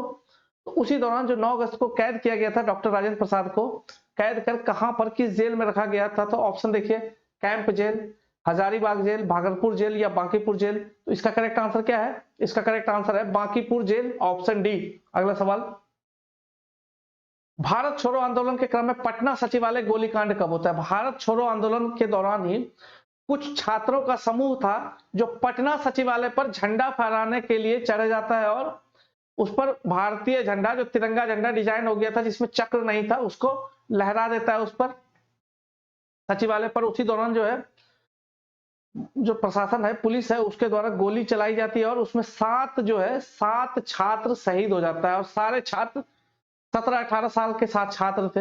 यह घटना कब हुई है? 11 अगस्त 1942 की घटना है, ऑप्शन ए करेक्ट है इसका। इस प्रसिद्ध घटना है पटना सचिवालय गोलीकांड, 11 अगस्त 1942। एग्जाम में पूछा जाए तो तुरंत टिक मारना है। अगला सवाल देखिए क्या कह रहा है आपका, भारत छोड़ो आंदोलन के क्रम में 11 अगस्त 1942 को पटना सचिवालय पर गोलीकांड होती है और उसमें कितने छात्र शहीद होते हैं? 7। अगला सवाल, 13 अगस्त 1942 को कहां झंडा फहराने के क्रम में 13 वर्षीय बालक ध्रुव कुमार की मृत्यु पुलिस गोली में हो जाती है? यह 13 वर्ष का बालक जो है स्वतंत्रता के लिए या अंग्रेजी हुकूमत को समाप्त करने के लिए जो आंदोलन हुआ था उसमें शामिल होता है और शहीद हो जाता है। यह जो है कहां का था? मुंगेर, कटिहार, मुजफ्फरपुर और हाजीपुर। तो इसका करेक्ट आंसर है ऑप्शन बी, कटिहार का था ध्रुव कुमार। अगला सवाल देखिए, भारत छोड़ो आंदोलन के दौरान किस प्रमंडल में लगभग 2 महीने तक जनता का शासन समाप्त हो गया था? यह जनता का शासन रहा था, अंग्रेजी सत्ता समाप्त हो गई थी भारत छोड़ो आंदोलन के दौरान। लगभग 2 महीने तक इस क्षेत्र से अंग्रेजी हुकूमत को उखाड़ कर फेंक दिया गया था। उसके पश्चात जब आंदोलन को कुचल दिया जाता है 1942 के आंदोलन, भारत छोड़ो आंदोलन के दौरान पुनः फिर शासन स्थापित होता है, सरकार स्थापित होती है। तो यह क्षेत्र था तिरहुत प्रमंडल, दरभंगा सुपौल उधर का जो क्षेत्र है, तिरहुत प्रमंडल में जो क्षेत्र आते हैं उसमें। तो ऑप्शन सी हमारा करेक्ट है। अगला सवाल देखिए, अगला सवाल हमारा 123वां सवाल क्या कह रहा है?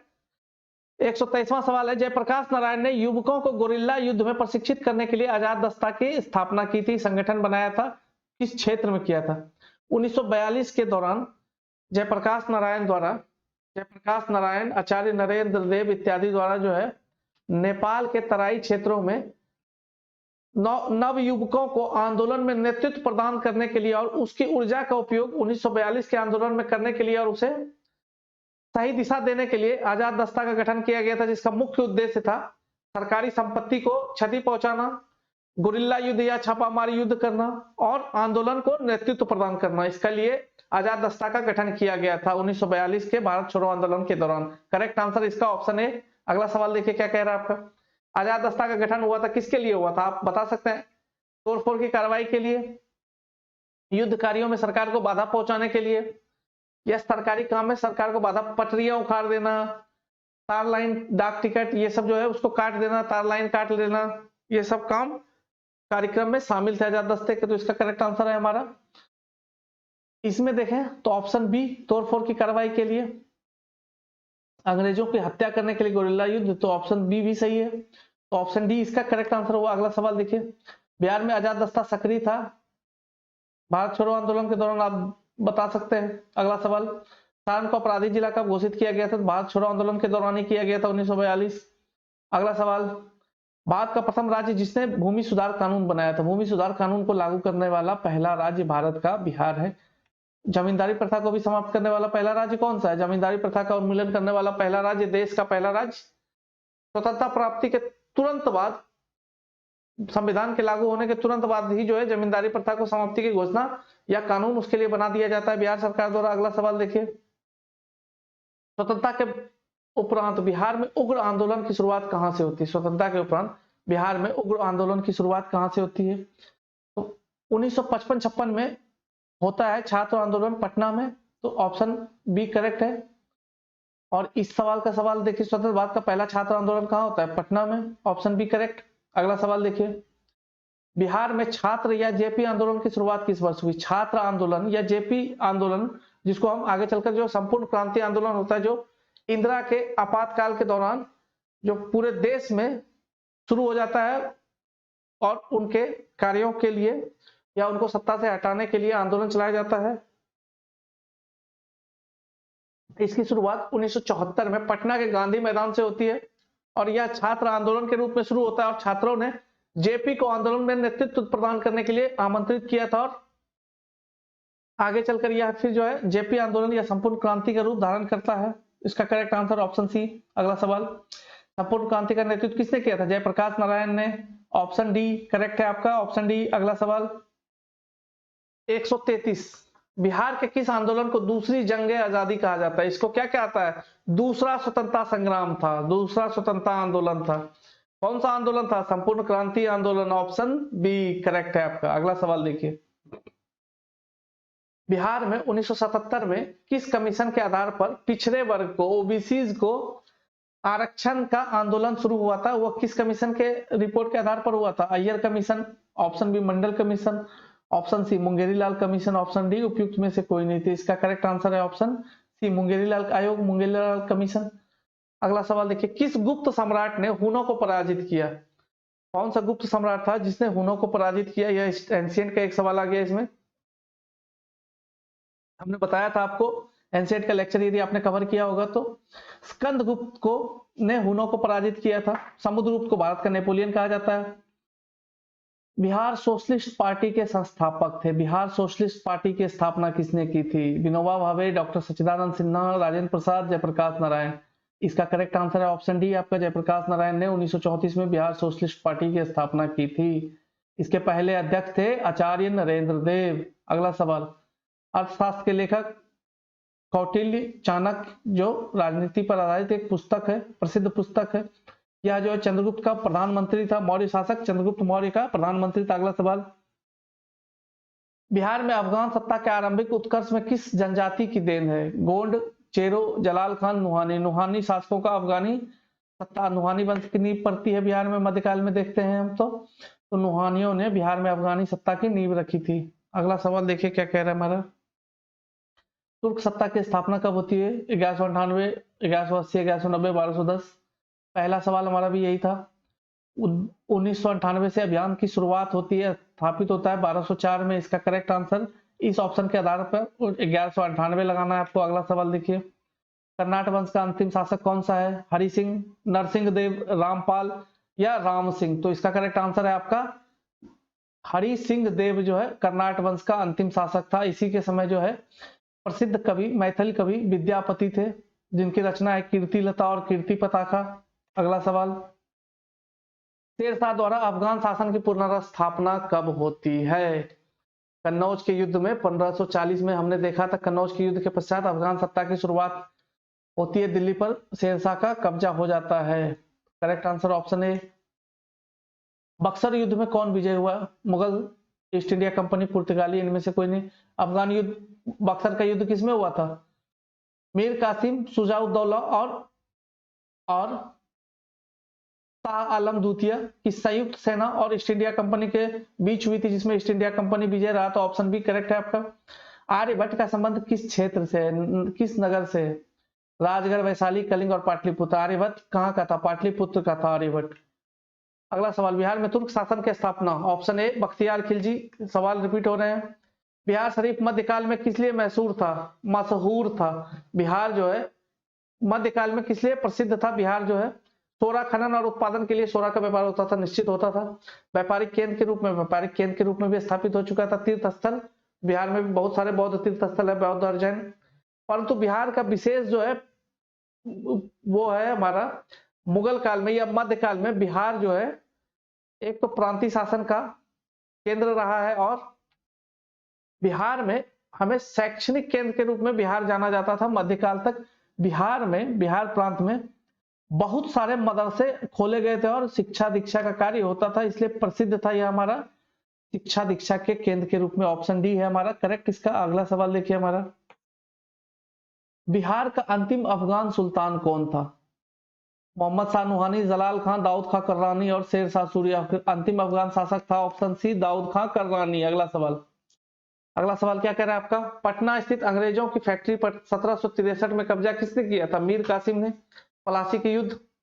अगला सवाल, बिहार में बिहपुर की घटना का संबंध किससे है? बिहपुर में जो घटना हुई थी उसका संबंध किससे है? बिहपुर में भारत छोड़ो आंदोलन के दौरान एक घटना हुई थी, तो बिहपुर की घटना का संबंध भारत छोड़ो आंदोलन के दौरान है। अगला सवाल देखिए, बिहपुर में भी क्या हुआ था? वही झंडा फहराने को लेकर घटना हुई थी, गोली चली थी। अगला सवाल देखिए 149, डॉक्टर राजेंद्र प्रसाद का जन्म स्थल जीरादेई, जिसे महात्मा गांधी ने तीर्थ स्थल कहा, जो सिवान जिले में है। अगला सवाल, गौतम बुद्ध को किस सदी में पैदा हुए थे? उनका जन्म 6ठी शताब्दी ईसा पूर्व में 563 बीसी में माना जाता है। 563 बीसी में माना जाता है इनका जन्म। अगला देखिए सवाल, नेक्स्ट क्वेश्चन क्या कह रहा है आपको? अगला सवाल क्या कह रहा है, 151वां सवाल, बिहार में बौद्ध बनने वाला पहला राजा कौन था? बौद्ध धर्म को अपनाने वाला पहला राजवंश या राजा कौन था? बिंबिसार था, जो बुद्ध के समकालीन ही थे। बिंबिसार हर्यक शासक थे, हर्यक वंश के संस्थापक। अगला सवाल देखिए, नालंदा विश्वविद्यालय में फाहियान किसके शासनकाल में आया था? चंद्रगुप्त द्वितीय। ऑप्शन ए करेक्ट है। और ह्वेनसांग हर्षवर्धन के समय पे आया। ये दोनों सवाल एग्जाम में आपके पूछे जाते हैं। चंद्रगुप्त के समय फाहियान और हर्षवर्धन के समय ह्वेनसांग। अगला सवाल, ताम्रपत्र लेख दर्शाते हैं कि प्राचीन काल में बिहार के राजाओं का संपर्क था। ताम्रपत्र लेख मुंगेर से और भागलपुर के कुछ क्षेत्रों से प्राप्त हुए हमें, तो उस समय बताता है कि बिहार के जो शासक थे उनका जावा और सुमात्रा साउथ ईस्ट एशिया के जो देश हैं, आसियान कंट्रीज हैं हमारे, जावा सुमात्रा, यह जो वर्तमान इंडोनेशिया, जावा और सुमात्रा द्वीप है अभी भी, तो वहां तक हमारा क्या होता था? बिहार का व्यापार होता था। अगला देखिए, गौतम बुद्ध को एक देवता के रूप में किस राजा के युग में स्थान प्राप्त हुआ? कुषाण शासक था कनिष्क, उसके दौरान महात्मा बुद्ध की मूर्तियां बनती है, गंधार कला में, गंधार शैली में मूर्ति बनती है और उसे देवता के रूप में स्वीकार करने लग जाया जाता है। अगला सवाल देखिए, औदंतपुरी बिहार या औदंतपुरी बिहार की स्थापना किसने की थी? शिशुनाग, धर्मपाल, गोपाल और अशोक। तो इसका करेक्ट आंसर ऑप्शन बी आपका धर्मपाल ने किया था। अगला सवाल देखिए, पाल शासकों द्वारा बौद्ध धर्म के किस संप्रदाय को विशेष प्रोत्साहन दिया? पाल शासकों का बंगाल और बिहार के पूर्वी भाग पर नियंत्रण था, और पूर्वी भारत पर जो पाल वंश की स्थापना होती है हमारा, उस समय जो है बौद्ध धर्म के ब्रजयान शाखा का काफी ज्यादा जो है प्रचार प्रसार होता है और उनको प्रोत्साहन मिलता है पाल शासकों द्वारा। तो इसका करेक्ट आंसर है ऑप्शन ए। अगला सवाल देखिए, अगला सवाल क्या कह रहे हैं, नालंदा महाविहार को आर्थिक अनुदान देने वाला निम्न में से कौन कौन से शासक रहे हैं? शिशुनाग एवं अशोक, कनिष्क एवं पुष्यमित्र शुंग, हर्षवर्धन, धर्मपाल एवं देवपाल, या इनमें से कोई नहीं? तो इसका करेक्ट आंसर है आपका ऑप्शन सी धर्मपाल। हर्ष, धर्मपाल और देवपाल। हर्षवर्धन को हर्ष भी कह देते हैं हम। थानेश्वर वंश का था हर्षवर्धन, जिसके दरबार में ह्वेनसांग आया था। अगला सवाल देखिए हमारा क्या कह रहा है, बिहार पर उर्दू भाषा में ऐतिहासिक रचना किसने लिखी थी? उर्दू भाषा पर एक रचना लिखी गई थी, मोहम्मद सादिक, बहबहानी, विनायक अली, साद अजीमाबादी। इसमें बिहार के बारे में एक वर्णन लिखा गया था, किसने किया था? साद अजीमाबादी ने रचना की थी, बिहार पर उर्दू में रचना की थी, और बहबहानी ने फारसी में बिहार के बारे में लिखा था। अगला हम देखें, अगले सवाल को देखें।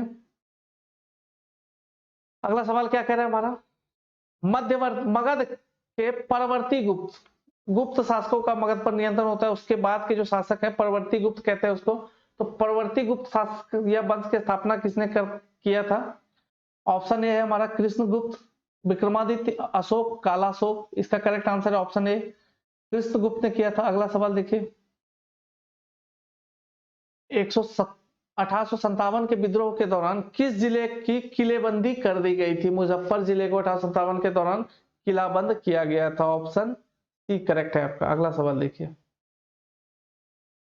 अभी जो हम सवालों को डिस्कस कर रहे हैं ये सवाल आपके एग्जाम में डायरेक्ट पूछे जाएंगे। आप इस वीडियो लेक्चर को 2-3 बार देख लें, रिवीजन कर लें, ताकि आपका चीजें आपको याद हो जाए और एग्जाम में डायरेक्ट आप सवाल सॉल्व कर सकते हैं। बहुत कम मेहनत में, कम एफर्ट में आप बिहार स्पेशल से जो हिस्ट्री से सवाल पूछे जाएंगे आप उसको सही कर सकते हैं। ये हमारा जो लेक्चर है आपके लिए बहुत ही ज्यादा फ्रूटफुल साबित होगा एग्जाम के दौरान। यदि आप इसको 1 से 2 बार देख लेंगे तो आप इसका महत्व तो एग्जाम के दिन आपको पता चलेगा। तो अगला सवाल देख लीजिए, अवध के शाह ने कुंवर सिंह को कहां के लिए एक फरमान जारी किया था? किस क्षेत्र में प्रवेश के लिए एक फरमान जारी किया था? एक दस्तखत दिया था करके, एक कागज लिख के, नोट लिख के दिया था। ऑप्शन ए आजमगढ़, दिल्ली, जौनपुर या कोई नहीं। तो इसका करेक्ट आंसर है ऑप्शन ए आजमगढ़ के लिए दिया था फरमान। अगला देखिए, 1857 के विद्रोह के दौरान किस जिले के जमींदारों ने कंपनी को सहायता दी थी? कंपनी की सहायता की थी 1857 के विद्रोह के दौरान कौन से जगह के जमींदार ने? तो इसका करेक्ट आंसर है हथवा के जमींदार ने अंग्रेजों का या ईस्ट इंडिया कंपनी की मदद की थी। जमींदार था, उसने उसकी सहायता की थी कंपनी की। अगला सवाल देखिए, हमारा 163वां सवाल क्या कहेगा, मुजफ्फरपुर में होम रूल लीग की स्थापना किसने की थी? अगला सवाल क्या कह रहा है हमारा, मुजफ्फरपुर में होम रूल लीग की स्थापना किसने की थी? राय पूरनचंद ने, सरफराज हुसैन, चंद्रवंशी सहाय और जनकधारी प्रसाद। तो मुजफ्फरपुर में होम रूल की स्थापना किसने की थी? जनकधारी प्रसाद द्वारा किया गया था मुजफ्फरपुर में। अगला सवाल देखिए, बिहार में श्री हसन इमाम के निर्देशन में कब प्रांतीय लीग की स्थापना हुई थी? बिहार में हसन इमाम के निर्देशन में प्रांतीय लीग की स्थापना होती है वर्ष 1921 में। करेक्ट आंसर क्या होगा आपका? Option B, option B. अगला सवाल देखिए,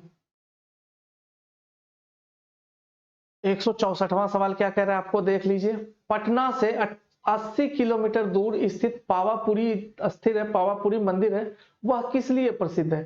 तो पावापुरी में ही भगवान महावीर को, जैन धर्म के 24वें तीर्थंकर भगवान महावीर को निर्वाण की प्राप्ति होती है, अर्थात वहां पर उन्होंने शरीर का त्याग किया था, इसलिए प्रसिद्ध है। वह जैन धर्म का एक सब प्रमुख क्या है, तीर्थ स्थल है पावापुरी। तो ऑप्शन बी है आपका सही आंसर।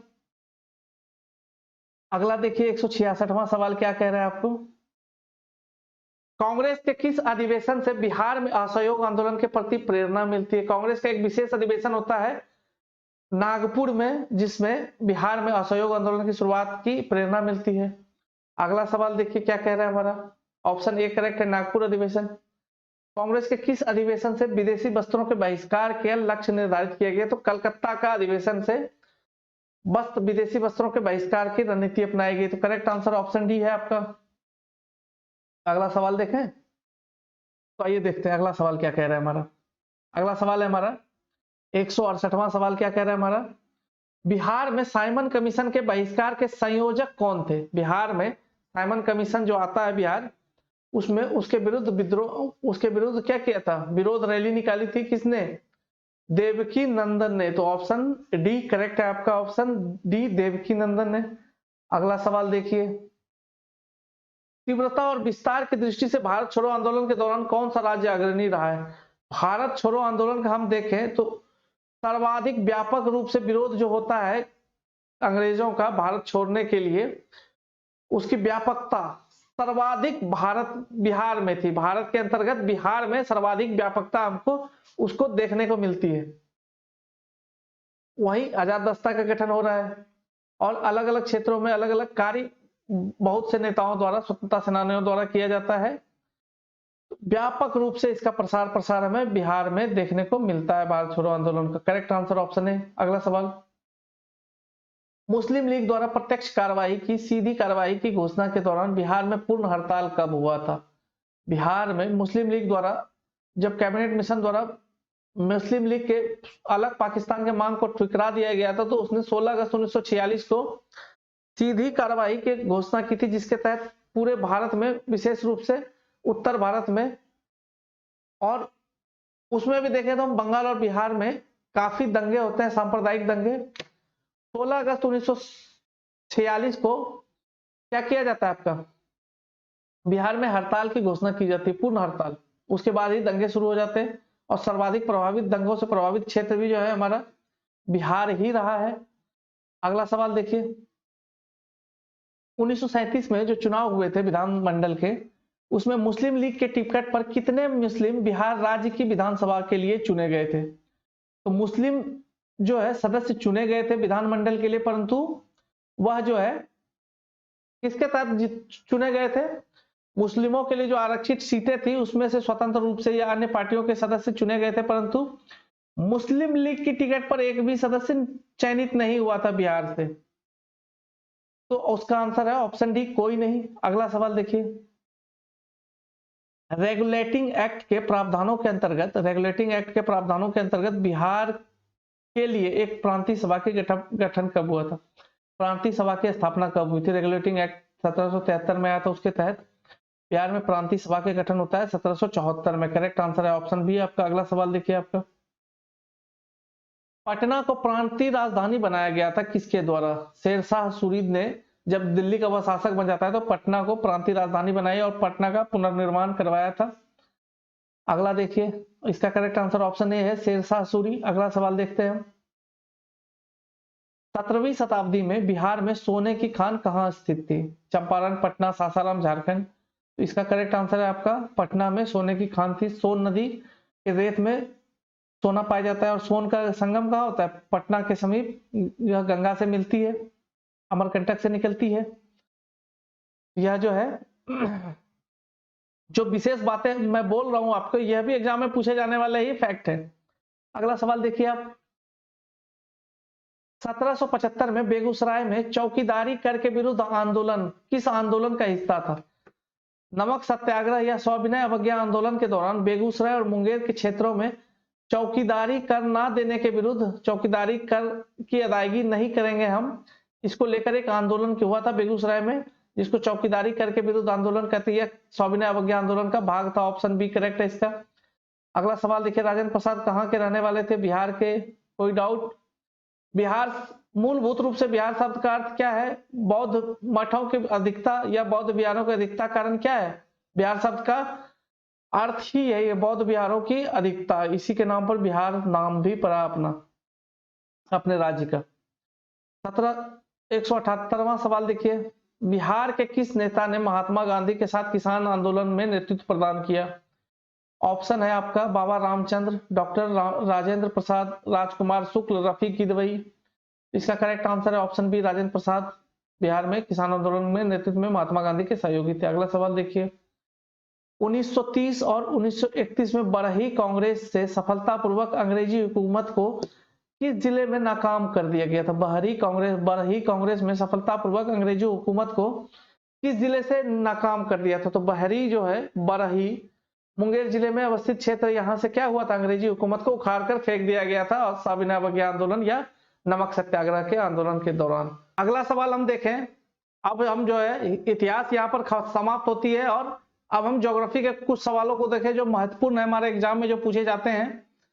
ज्योग्राफी के 100 महत्वपूर्ण सवालों को हम यहाँ कर लेते हैं। आइए शुरू करें हम सवाल। पहला सवाल है, बिहार में निम्नलिखित में से किस समूह की नदियां गंगा में उत्तर की ओर से मिलती है? घाघरा, कोसी और पुनपुन। पुनपुन जो है दक्षिण से आकर मिलती है, कोसी और जो है वह उत्तर से, और घाघरा उत्तर से आकर मिलती है हमारे। इसके बाद देखें, कोसी, महानंदा और कर्मनासा, इसमें एक फिर से आता है कर्मनासा जो दक्षिण से निकलता है छोटा नागपुर के पठारी क्षेत्रों से। गंडक, कमला और बागमती। सोन का उद्गम होता है अमरकंटक से, पठारी क्षेत्रों से, उत्तर कोयल। तो इसका करेक्ट आंसर है ऑप्शन सी, गंडक, कमला और बागमती जो है गंगा में उत्तर की ओर से आकर मिलती है। अगला देखिए, अगला सवाल हमारा, क्षेत्रफल की दृष्टि से बिहार का सबसे बड़ा जिला कौन सा है? क्षेत्रफल की दृष्टि से हम बात करें तो बिहार का सबसे बड़ा जिला है पश्चिमी चंपारण, ऑप्शन सी आपका करेक्ट आंसर है, पश्चिमी चंपारण। अगले सवाल को देखिए आप, किस देश की सीमा बिहार से जुड़ती है? निम्न में से किस देश के साथ बिहार की सीमा एकमात्र देश से, अंतरराष्ट्रीय सीमा एकमात्र देश से निकल मिलती है? नेपाल से। अगले क्वेश्चन पे आ जाइए। 2011 की जनगणना के अनुसार बिहार में सबसे कम लिंगानुपात वाला जिला कौन सा है? मुंगेर, पटना, किशनगंज या सिवान? इसमें करेक्ट आंसर है आपका मुंगेर। मुंगेर में 800 कितना है, 76 ही है लिंगानुपात। प्रति 1000 पुरुष पे 876 पुरुष ही महिला ही हैं। मुंगेर सबसे कम लिंगानुपात वाला जिला है। वही गोपालगंज सबसे अधिक जिला लिंगानुपात वाला जिला है, 1000 से ज्यादा लिंगानुपात, 1026 के आसपास। अगला देखिए आपका 184वां सवाल क्या कह रहा है? बिहार में किस प्रकार के वनों की अधिकता है? मानसूनी, ज्वारीय वन, शुष्क पर्णपाती वन, पर्णपाती वन। बिहार में वर्षा की मात्रा कितनी होती है? 100 से 200 सेंटीमीटर के बीच। इस क्षेत्र में किस प्रकार के वनस्पति पाए जाएंगे? पर्णपाती प्रकार के। इसका करेक्ट आंसर होगा ऑप्शन डी, पर्णपाती वन। अगला सवाल देखिए क्या कह रहा है हमारा। अगला सवाल कह रहा है हमारा, बिहार के किस जिले की सीमा गंगा की नदी को, गंगा नदी से स्पष्ट नहीं होती है? मुंगेर, भागलपुर, बेगूसराय या इनमें से कोई नहीं? ये जो भी दिए हुए जिले हैं सारे जो है गंगा इससे गुजरती है, तो इसका करेक्ट आंसर होगा ऑप्शन डी। अगला सवाल देखिए आप,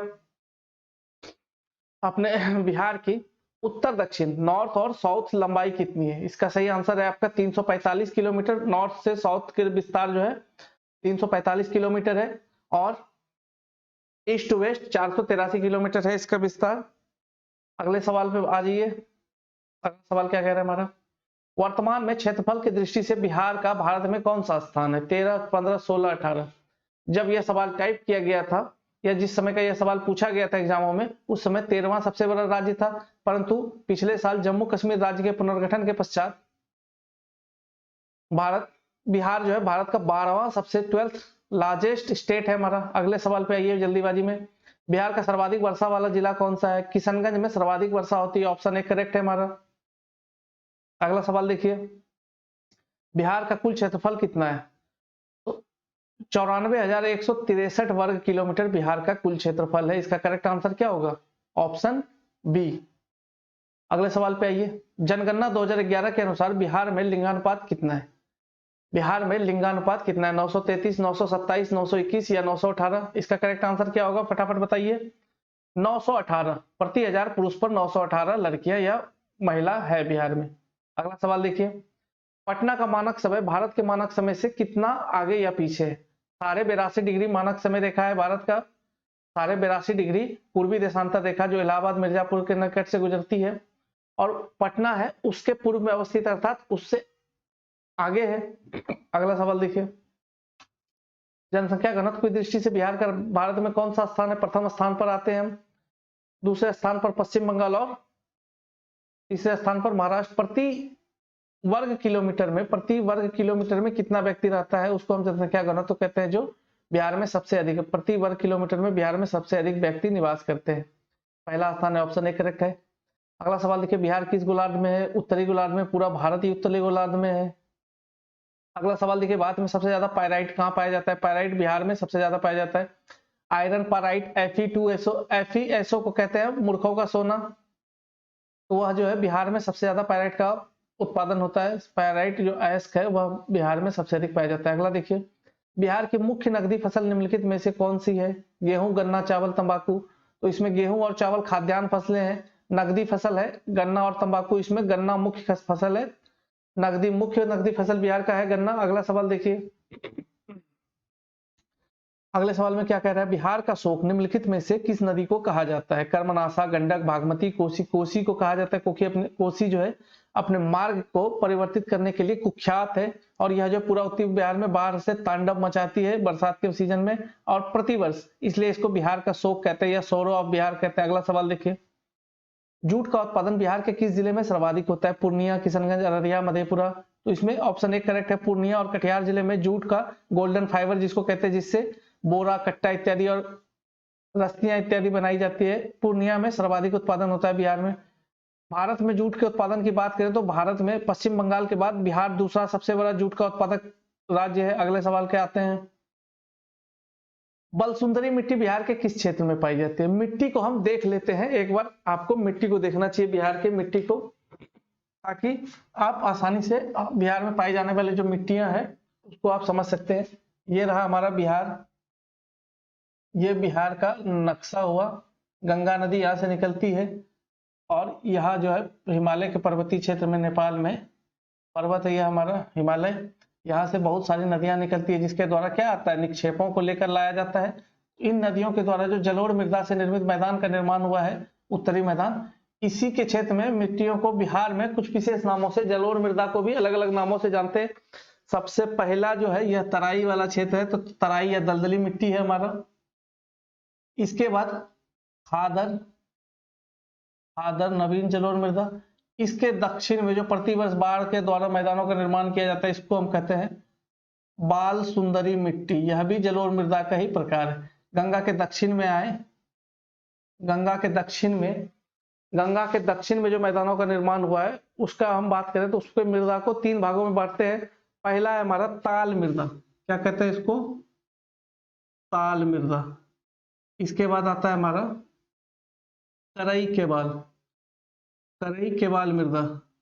जिलों को आप क्षेत्र को देख सकते हैं और अंत में जो है एक सुदूर दक्षिणी भाग, गया, औरंगाबाद और ये जो जिले हैं हमारे दक्षिण में, जमुई, नवादा, इनमें सबसे लास्ट में जो मृदा है उसको हम कहते हैं बलथर मृदा, बलथर मृदा, बलथर मृदा। ये मृदा है हमारे। जिलों को आप देख लीजिए, क्रम क्या है, खादर, बाल सुंदरी, ताल मृदा, करई केवल और बालथर मृदा। ये मृदाएं हैं हमारे बिहार के, और मृदा से सवाल पूछे गए हैं एग्जामों में कई दफा, तो इसलिए आप उसको देख लीजिए। इसके बाद हम आते हैं अगले सवाल पे। बाल सुंदरी मृदा बिहार के किस क्षेत्र में पाई जाती है? अभी देखा हमने कहाँ पाई जाती है, गंगा के उत्तर में, अर्थात उत्तरी गंगा के मैदान, उत्तरी मैदान में, उत्तरी क्षेत्र में। ऑप्शन ए करेक्ट है। अगले सवाल पे आइए, बिहार का सर्वाधिक गर्म जिला कौन सा है? गया जो है बिहार का सर्वाधिक गर्म जिला है और सर्वाधिक ठंडा जिला भी गया है। अगला सवाल देखिए, बिहार में सर्वाधिक भूभाग में पाई जाने वाली मिट्टी कौन सी पाई जाती है? दोमट मिट्टी, बलुई मिट्टी, काली मिट्टी या बलसुंदरी मिट्टी? अभी हमने देखा काली मिट्टी बिहार में बिल्कुल नहीं पाई जाती है, बलुई मिट्टी भी कम पाई जाती है, दोमट मिट्टी भी कम है, और सबसे अधिक जो क्षेत्रफल में फैला हुआ है वह बलसुंदरी मिट्टी फैला हुआ है। तो ऑप्शन डी करेक्ट है आपका। अगले सवाल पे आते हैं। अगला सवाल क्या कह रहा है आपका, वाल्मीकि नगर वन्य अभ्यारण्य अवस्थित है, कौन से जिले में अवस्थित है? पश्चिमी चंपारण में वाल्मीकि नगर वन्य जीव अभ्यारण्य है और बाघ टाइगर रिजर्व भी है, यह बाघ अभ्यारण्य भी है। वाल्मीकि नगर बाघ अभ्यारण्य पश्चिमी चंपारण में। ऑप्शन बी करेक्ट है आपका। अगला सवाल देखिए, पुराना बिहार का कितना जमीन लेकर झारखंड राज्य बनाया गया? तो बिहार से 45.85% जमीन लेकर जो है बनाया गया आपका झारखंड राज्य, और बिहार में कितना बच गया? 54.15%। अगला सवाल देखिए, बिहार की सीमा से लगने वाले भारत के राज्यों की संख्या। तो बिहार की जो सीमा लगती है, पश्चिम में उत्तर प्रदेश, दक्षिण में झारखंड, दक्षिण और पूर्व में पश्चिम बंगाल और झारखंड से सीमा हमारी लगती है। अगला सवाल देखिए हमारा, तो राज्यों की संख्या कितनी थी इसमें? 3। ऑप्शन ए करेक्ट है। अगला सवाल देखिए, बिहार के जिले का नाम बताइए जिसकी उत्तर प्रदेश और झारखंड दोनों से छूती है। उत्तर प्रदेश और झारखंड से कौन सा ऐसा जिला है जो दोनों राज्य के स्पर्श करती है? कैमूर, बक्सर, औरंगाबाद और रोहतास। इसमें करेक्ट आंसर है आपका रोहतास, ऑप्शन डी। इन सबको हमने कवर किया था। बिहार का सामान्य परिचय लेक्चर आपको यूट्यूब पे वेद स्टडी ग्रुप पे मिल जाएगा, हमारे प्लेलिस्ट में जाकर बिहार के सामान्य अध्ययन के अंतर्गत यदि आप उस वहां पर देखना चाहते हैं। तो बिहार के बारे में जो परिचय दिया गया है, बहुत ही ज्यादा जानकारी उस लेक्चर में दिया गया है बिहार से जुड़े हुए। आगे बढ़िए, समुद्र तल से बिहार की ऊंचाई कितनी है? बिहार की ऊंचाई सागर सी लेवल से कितनी है? फीट में देखें तो 173 फीट ऊंचा है, और मीटर में यदि सवाल आ जाए तो 52 मीटर ऊंचाई है। इसका करेक्ट आंसर आपका ऑप्शन सी है। अगला सवाल देखिए, गंगा का उत्तरी मैदान बिहार के कितने क्षेत्रफल में फैला हुआ है? गंगा का उत्तरी मैदान, उत्तर गंगा का जो मैदान है 56,980 वर्ग किलोमीटर में फैला हुआ है। वहीं दक्षिणी भाग जो है 33,670 किलोमीटर में, या 33,000 कुछ किलोमीटर में जो है हमारा दक्षिणी गंगा का क्षेत्र फैला है, यानी उत्तरी गंगा क्षेत्रफल ज्यादा है। तो इसका आंसर है आपका, बिहार का दक्षिणी भाग कितने क्षेत्रफल में फैला हुआ है? तो हमने बोला था 33,000 कुछ किलोमीटर, 33,183 वर्ग किलोमीटर ऑप्शन है हमारा। तो ये आपका सही आंसर ये है। अगला सवाल देखिए, बिहार में दक्षिणी गंगा के मैदान की ढाल है। बिहार में दक्षिणी गंगा के मैदान, दक्षिणी गंगा में अर्थात बिहार में जो गंगा बहती है उसमें दक्षिण भाग में इसकी ढाल क्या है? इसकी भाग दक्षिण से उत्तर है, सुल्तानगंज भागलपुर के समीप। कहते हैं ना उत्तरायण गंगा उत्तर की ओर बह रही है, अर्थात दक्षिण से उत्तर की ओर बहती है। जहां सुल्तानगंज से जल भरकर देवघर की ओर जाते हैं हम, उत्तरायणी गंगा कहते हैं इसको। अगला सवाल देखिए आपका, गंगा के मैदानी भाग की ढाल प्रति किलोमीटर कितनी कम हो जाती है? 1 किलोमीटर के बाद ढाल में 6 सेंटीमीटर की गिरावट आती है। ऑप्शन बी करेक्ट है आपका, टिक मार लीजिए ऑप्शन बी। अगला सवाल देखिए, बिहार के किस जिले में सोमेश्वर पहाड़ी स्थित है? पश्चिमी चंपारण में, जहां वाल्मीकि नगर टाइगर है, टाइगर रिजर्व है, वहां आपको सोमेश्वर पहाड़ी है। भारत में हिमालय की एकमात्र चोटी है, और यहीं से बूढ़ी गंडक नदी निकलती है। अगला सवाल देखिए, नालंदा जिले में स्थित है कौन सी पहाड़ियां? राजगीर की पहाड़ियां, गिरियक की पहाड़ियां या बिहार शरीफ की पहाड़ियां? उपयुक्त सभी है, सभी है, ऑप्शन डी करेक्ट है। अगला सवाल देखिए, बिहार के तराई प्रदेश विस्तृत है। बिहार का तराई प्रदेश भारत नेपाल के समानांतर जो जिले हैं हमारे, पश्चिमी चंपारण, पूर्वी चंपारण, सीतामढ़ी, अररिया, किशनगंज, सुपौल, मधुबनी, ये जो जिले हैं हमारे, यह जो है हिमालय की तराई के समांतर पाई जाती है, बिहार के तराई प्रदेश में विस्तृत है। अगला सवाल देखिए, बिहार राज्य के पश्चिमोत्तर कोने पर हिमालय की एक चोटी पाई जाती है, कौन सी पाई जाती है? सोमेश्वर की पहाड़ी, ऑप्शन डी करेक्ट है। अगला सवाल देखिए, अगले सवाल पे आते हैं, बिहार का कौन सा जनपद झारखंड से अंतर राज्य सीमा नहीं बनाता? झारखंड से सीमा नहीं बनाती है, ऐसा कौन सा राज्य? दिए हुए ऑप्शन में देखें, गया, जमुई, नवादा, बक्सर। तो बक्सर की सीमा जो है नहीं मिलती, बाकी तीनों जिले की सीमा झारखंड राज्य से मिलती है। अगला सवाल देखिए, अगला सवाल पे आ जाइए, नेपाल की सीमा को स्पर्श करने वाले जिलों के बारे में बताइए, सही क्रम क्या होगा? पश्चिमी चंपारण, पूर्वी चंपारण, उसके बाद सीतामढ़ी, मधुबनी, सुपौल, अररिया और किशनगंज, ये क्रम है हमारा। तो ऑप्शन ए हमारा सही है, ऑप्शन ए सही है। पश्चिमी चंपारण, पूर्वी चंपारण, सीतामढ़ी, मधुबनी, सुपौल, अररिया और किशनगंज, इसी क्रम में हमारा जो है पश्चिम से पूर्व की ओर जाने पर इस प्रकार ये जिले जो है स्पर्श करती है नेपाल की सीमा को। ऑप्शन ए करेक्ट है आपका। अगला सवाल देखिए, अगला सवाल क्या कह रहा है आपका, झारखंड की सीमा को स्पर्श करने वाले बिहार के जिलों का सही क्रम क्या है? झारखंड की सीमा को कौन कौन से जिले सही कर, इधर से देखें हम, पश्चिम से पूर्व के क्रम में तो रोहतास, औरंगाबाद, गया, नवादा, जमुई, बांका, भागलपुर और कटिहार जो है। ऑप्शन सी आपका जो है ये जिले हैं हमारे जो उस सीमा स्पर्श करती है, ऑप्शन सी करेक्ट है आपका। अगला सवाल, बिहार के बांगर मिट्टी में प्रमुख फसल पैदा किया जाता है, उसका सही क्रम क्या है? बांगर जो है पुरानी जलोढ़ मृदा है, शुष्क प्रदेश में जल की मात्रा कम है, यहाँ जो है उत्पादकता भी कम है, उर्वर कम है। इस क्षेत्र में कौन कौन से फसल हो सकते हैं? धान हो सकता है? बिल्कुल नहीं, बहुत कम संभावना है। इस क्षेत्रों में मुख्य रूप से हमें मोटे अनाज, ज्वार, बाजरा, जूट, गन्ना इत्यादि का हम क्या कर सकते हैं? उत्पादन कर सकते हैं। अगला सवाल देखें, बिहार में बलसूत्री मिट्टी प्रधान है, किस बल सुंदरी मिट्टी प्रतिवर्ष क्या होता है? इसमें नए निक्षेपों का, नए अवसादों का निक्षेप होता है। इन क्षेत्रों में बलसूत्री मृदा बनती है, तो यह बहुत ही उत्पादक मृदा है। इसमें धान, गेहूं, गन्ना, चना ये पाए जाते हैं, उत्पादन इसका होता है। तो ऑप्शन ए करेक्ट है आपका इसमें। अगला सवाल देखिए, बिहार में ताल मिट्टी की प्रधान फसल, ताल मिट्टी कहाँ पाई जाती है?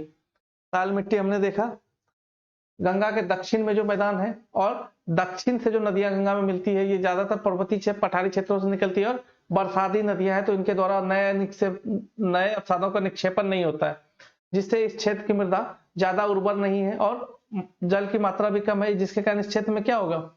शुष्क फसलें होंगी, दलहन, तिलहन।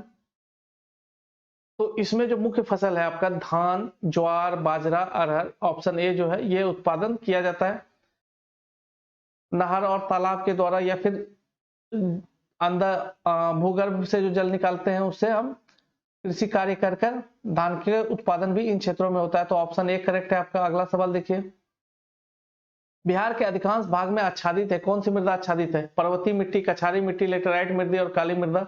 इसमें हम देखें तो कछारी मिट्टी, जलोढ़ मृदा को ही कछारी मृदा कहते हैं, और ये सारी जो मृदा है ये भी जो है जलोढ़ मृदा के एलुवियल सॉइल की ही जो है टाइप है, और बिहार में अलग नामों से जानते हैं इसको, कछारी मृदा। ऑप्शन बी आपका करेक्ट है। अगला सवाल देखिए, बिहार में सर्वाधिक वर्षा कहाँ के मानसून से प्राप्त होती है? बंगाल की खाड़ी की जो शाखा है मानसून की, मानसून का लेक्चर आपको हमारे प्ले लिस्ट में मिल जाएगा, ज्योग्राफी की लिस्ट में, आप वहां जाकर मानसून को कवर कर सकते हैं भारत की जलवायु के अंतर्गत। मानसून की जो है बंगाल की शाखा के अंतर्गत जो है आप मानसून प्राप्त होता है, वर्षा बिहार को प्राप्त होता है बंगाल की खाड़ी की शाखा के द्वारा। अगला सवाल, गंगा नदी किस स्थान के निकट बिहार में प्रवेश करती है? बक्सर जिले में एक स्थान है चौसा, वहां से गंगा में बिहार में प्रवेश करती है। अगला सवाल देखें, गंगा नदी का बिहार में लंबाई कितनी है? गंगा नदी 425 किलोमीटर लंबी बिहार में बहती है। अगला सवाल, बिहार में गंगा की ऊपरी सहायक नदियों में सबसे लंबी सहायक नदी कौन सी है? सोन, गंडक, कोसी, घाघरा। तो पहले तो सोन जो है ऊपरी सहायक नदी नहीं है। इसमें से जो दिए हुए ऑप्शन को देखें हम, या ऐसे भी बिहार में जो सबसे लंबी सहायक नदी है गंगा की वह है कोसी, जिसकी लंबाई बिहार में कितनी है? 120 किलोमीटर। अगला सवाल देखिए, यही सवाल ही आ गया आपको, 120 किलोमीटर, ऑप्शन बी सही है।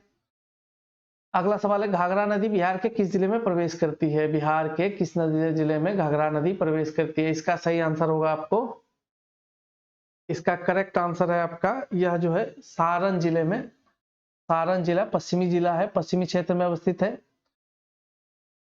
यह जो यूपी और घाघरा नदी क्या है? यूपी और बिहार के बीच सीमा बनाती है, यूपी और बिहार के बीच सीमा बनाती है। अगला सवाल देखिए, दक्षिण बिहार की प्रधान नदी सोन का उद्गम होता है अमरकंटक से, अमरकंटक में मैकाल रेंज से होता है हमारा सोन नदी और नर्मदा नदी का उद्गम।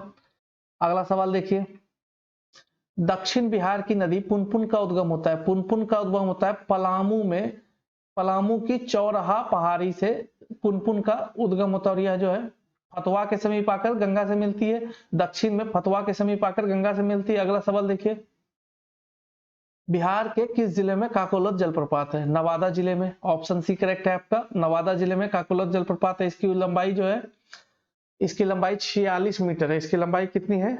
इसकी लंबाई आपको मिलेगी देखने 46 मीटर। अगला सवाल देखिए, बिहार में गर्म जल स्रोतों का सुप्रसिद्ध ऐतिहासिक स्थल कौन सा है? गर्म जल स्रोत जो है भागलपुर, हजारीबाग, राजगीर। सर्वाधिक गर्म जल स्रोत कहाँ है, कौन से जिले में है? तो राजगीर में सबसे अधिक गर्म जल स्रोत का केंद्र है। लक्ष्मण कुंड, सीता कुंड, ये सब आपने सुना होगा। अगला सवाल देखिए आप, वह नदी जो अपना मार्ग बदलने के लिए कुख्यात है, जिसको बिहार का शोक कहा जाता है, कौन सी नदी है? कोसी। अगला सवाल, बिहार का मुजफ्फरपुर शहर किस नदी के किनारे बसा हुआ है? बूढ़ी गंडक। उद्गम कहां से होता है? सोमेश्वर साह पहाड़ी के पास, और गंगा में मिल जाती है। अगला सवाल, फल्गु नदी के किनारे कौन सा पर्यटन स्थल है? बोध गया। फल्गु नदी के किनारे या निरंजना नदी के किनारे ही महात्मा बुद्ध को गया में, बोध गया में ज्ञान की प्राप्ति होती है। अगला सवाल, सोमेश्वर की पहाड़ी से निकलने वाली नदी बूढ़ी गंडक, अभी हमने बताया था। अगला सवाल देखें हम, बिहार के मध्य भाग में गंगा नदी बहती है, मध्य भाग में गंगा नदी का जो है बहाव जो है वह पश्चिम से पूर्व दिशा की ओर होती है, अर्थात ऑप्शन ए करेक्ट है आपका। अगला सवाल देख लीजिए, बिहार के किस नदी को सदा नीरा कहा जाता है? पुराणों में भी या प्राचीन धार्मिक ग्रंथ में भी जो है इसे सदा नीरा कहा जाता था, गंडक को। अगला सवाल देखिए, काकोलत जलप्रपात 47 मीटर ऊंचा है। काकोलत जलप्रपात, इसकी ऊंचाई की बात करें तो इसको आपको याद रखना चाहिए, इसकी ऊंचाई 47 मीटर है। कितनी है? 47 मीटर। अगला देखिए, काकोलत जलप्रपात नवादा जिले में है, इसकी ऊंचाई 47 मीटर है। 46 47 कंफ्यूजन, 47 याद रखना है आपको, 47। उत्तरी बिहार के किस नदी की औसत धारा सर्वाधिक? औसत धारा सर्वाधिक किस नदी की जो बहाव है सबसे तीव्र बहाव के साथ बहती है? सवाल का मर्म यह है, गंडक, महानंदा, बूढ़ी गंडक या कमला? इसका उत्तर है बूढ़ी गंडक, जो कहां से निकलती है? सोमेश्वर पहाड़ी से। मुजफ्फरपुर जो है इसके तट पर ही अवस्थित है। अगला सवाल देखिए, 239, बिहार की सबसे प्राचीन नहर प्रणाली कौन सी है? सोन नहर प्रणाली, त्रिवेदी का ढाका कैनाल, या कोई नहीं? इसमें सही आंसर है आपका सोन, यह आजादी के पहले बना था। सोन नहर प्रणाली सबसे प्राचीन नहर प्रणाली है। अगला सवाल देखिए, कोसी परियोजना कब बनकर तैयार हुई? इसका करेक्ट आंसर है 1965, 1965 में। शुरुआत कब हुआ था इसका? वह हुआ था 1954-55 में। अगला सवाल देखिए हमारा, कोसी परियोजना किसकी संयुक्त परियोजना है? बिहार या भारत सरकार और नेपाल सरकार की, बिहार और नेपाल के मध्य की यह जो है परियोजना है, बिहार और नेपाल, ऑप्शन बी है आपका सही। अगला सवाल देखें, कोसी नदी परियोजना बिहार के किस क्षेत्र में स्थित है?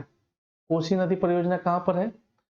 उत्तर पश्चिमी क्षेत्र, उत्तर पूर्व, दक्षिण पूर्वी क्षेत्र, दक्षिण मध्य क्षेत्र। तो यह जो है उत्तर पूर्व में, बिहार के उत्तर पूर्वी क्षेत्र में स्थित है। ऑप्शन बी सही है आपका। अगला सवाल देखिए, स्वतंत्रता पूर्व बिहार में कौन सी नहर प्रणाली थी? अभी हमने बताया आपको, कौन सा था? सोन नहर प्रणाली। अगला सवाल देखिए, बिहार का प्रमुख खाद्यान्न फसल क्या है? निम्न में से बिहार की प्रमुख खाद्यान्न फसलें कौन सी है? चावल, गेहूं, मक्का और जौ। खाद्यान्न, बिहार का मुख्य भोजन क्या है? चावल, दाल, भात। तो चावल जो है मुख्य खाद्यान्न फसल है। अगला सवाल, अगला सवाल देखिए आप, 245, बिहार में मरुआ का सर्वाधिक उत्पादन होता है? दरभंगा, सहरसा, गया, मुजफ्फरपुर। दरभंगा में मरुआ का सर्वाधिक उत्पादन होता है। अगला सवाल देखिए, 246वां, बिहार में गन्ना का सर्वाधिक उत्पादन होता है उत्तर पश्चिमी क्षेत्र में। यहाँ की जो है कंडीशन गन्ना उत्पादन के लिए अनुकूल है, इसलिए इस क्षेत्रों में। और यूं कहे कि यहाँ जो है आधुनिक आगत का प्रयोग कर, मॉडर्न इनपुट्स, नए बीज, उर्वरक, पेस्टिसाइड्स, फर्टिलाइजर टेक्नोलॉजी इत्यादि का इस्तेमाल कर इन क्षेत्र में जो है गन्ने का उत्पादन अच्छा होता है।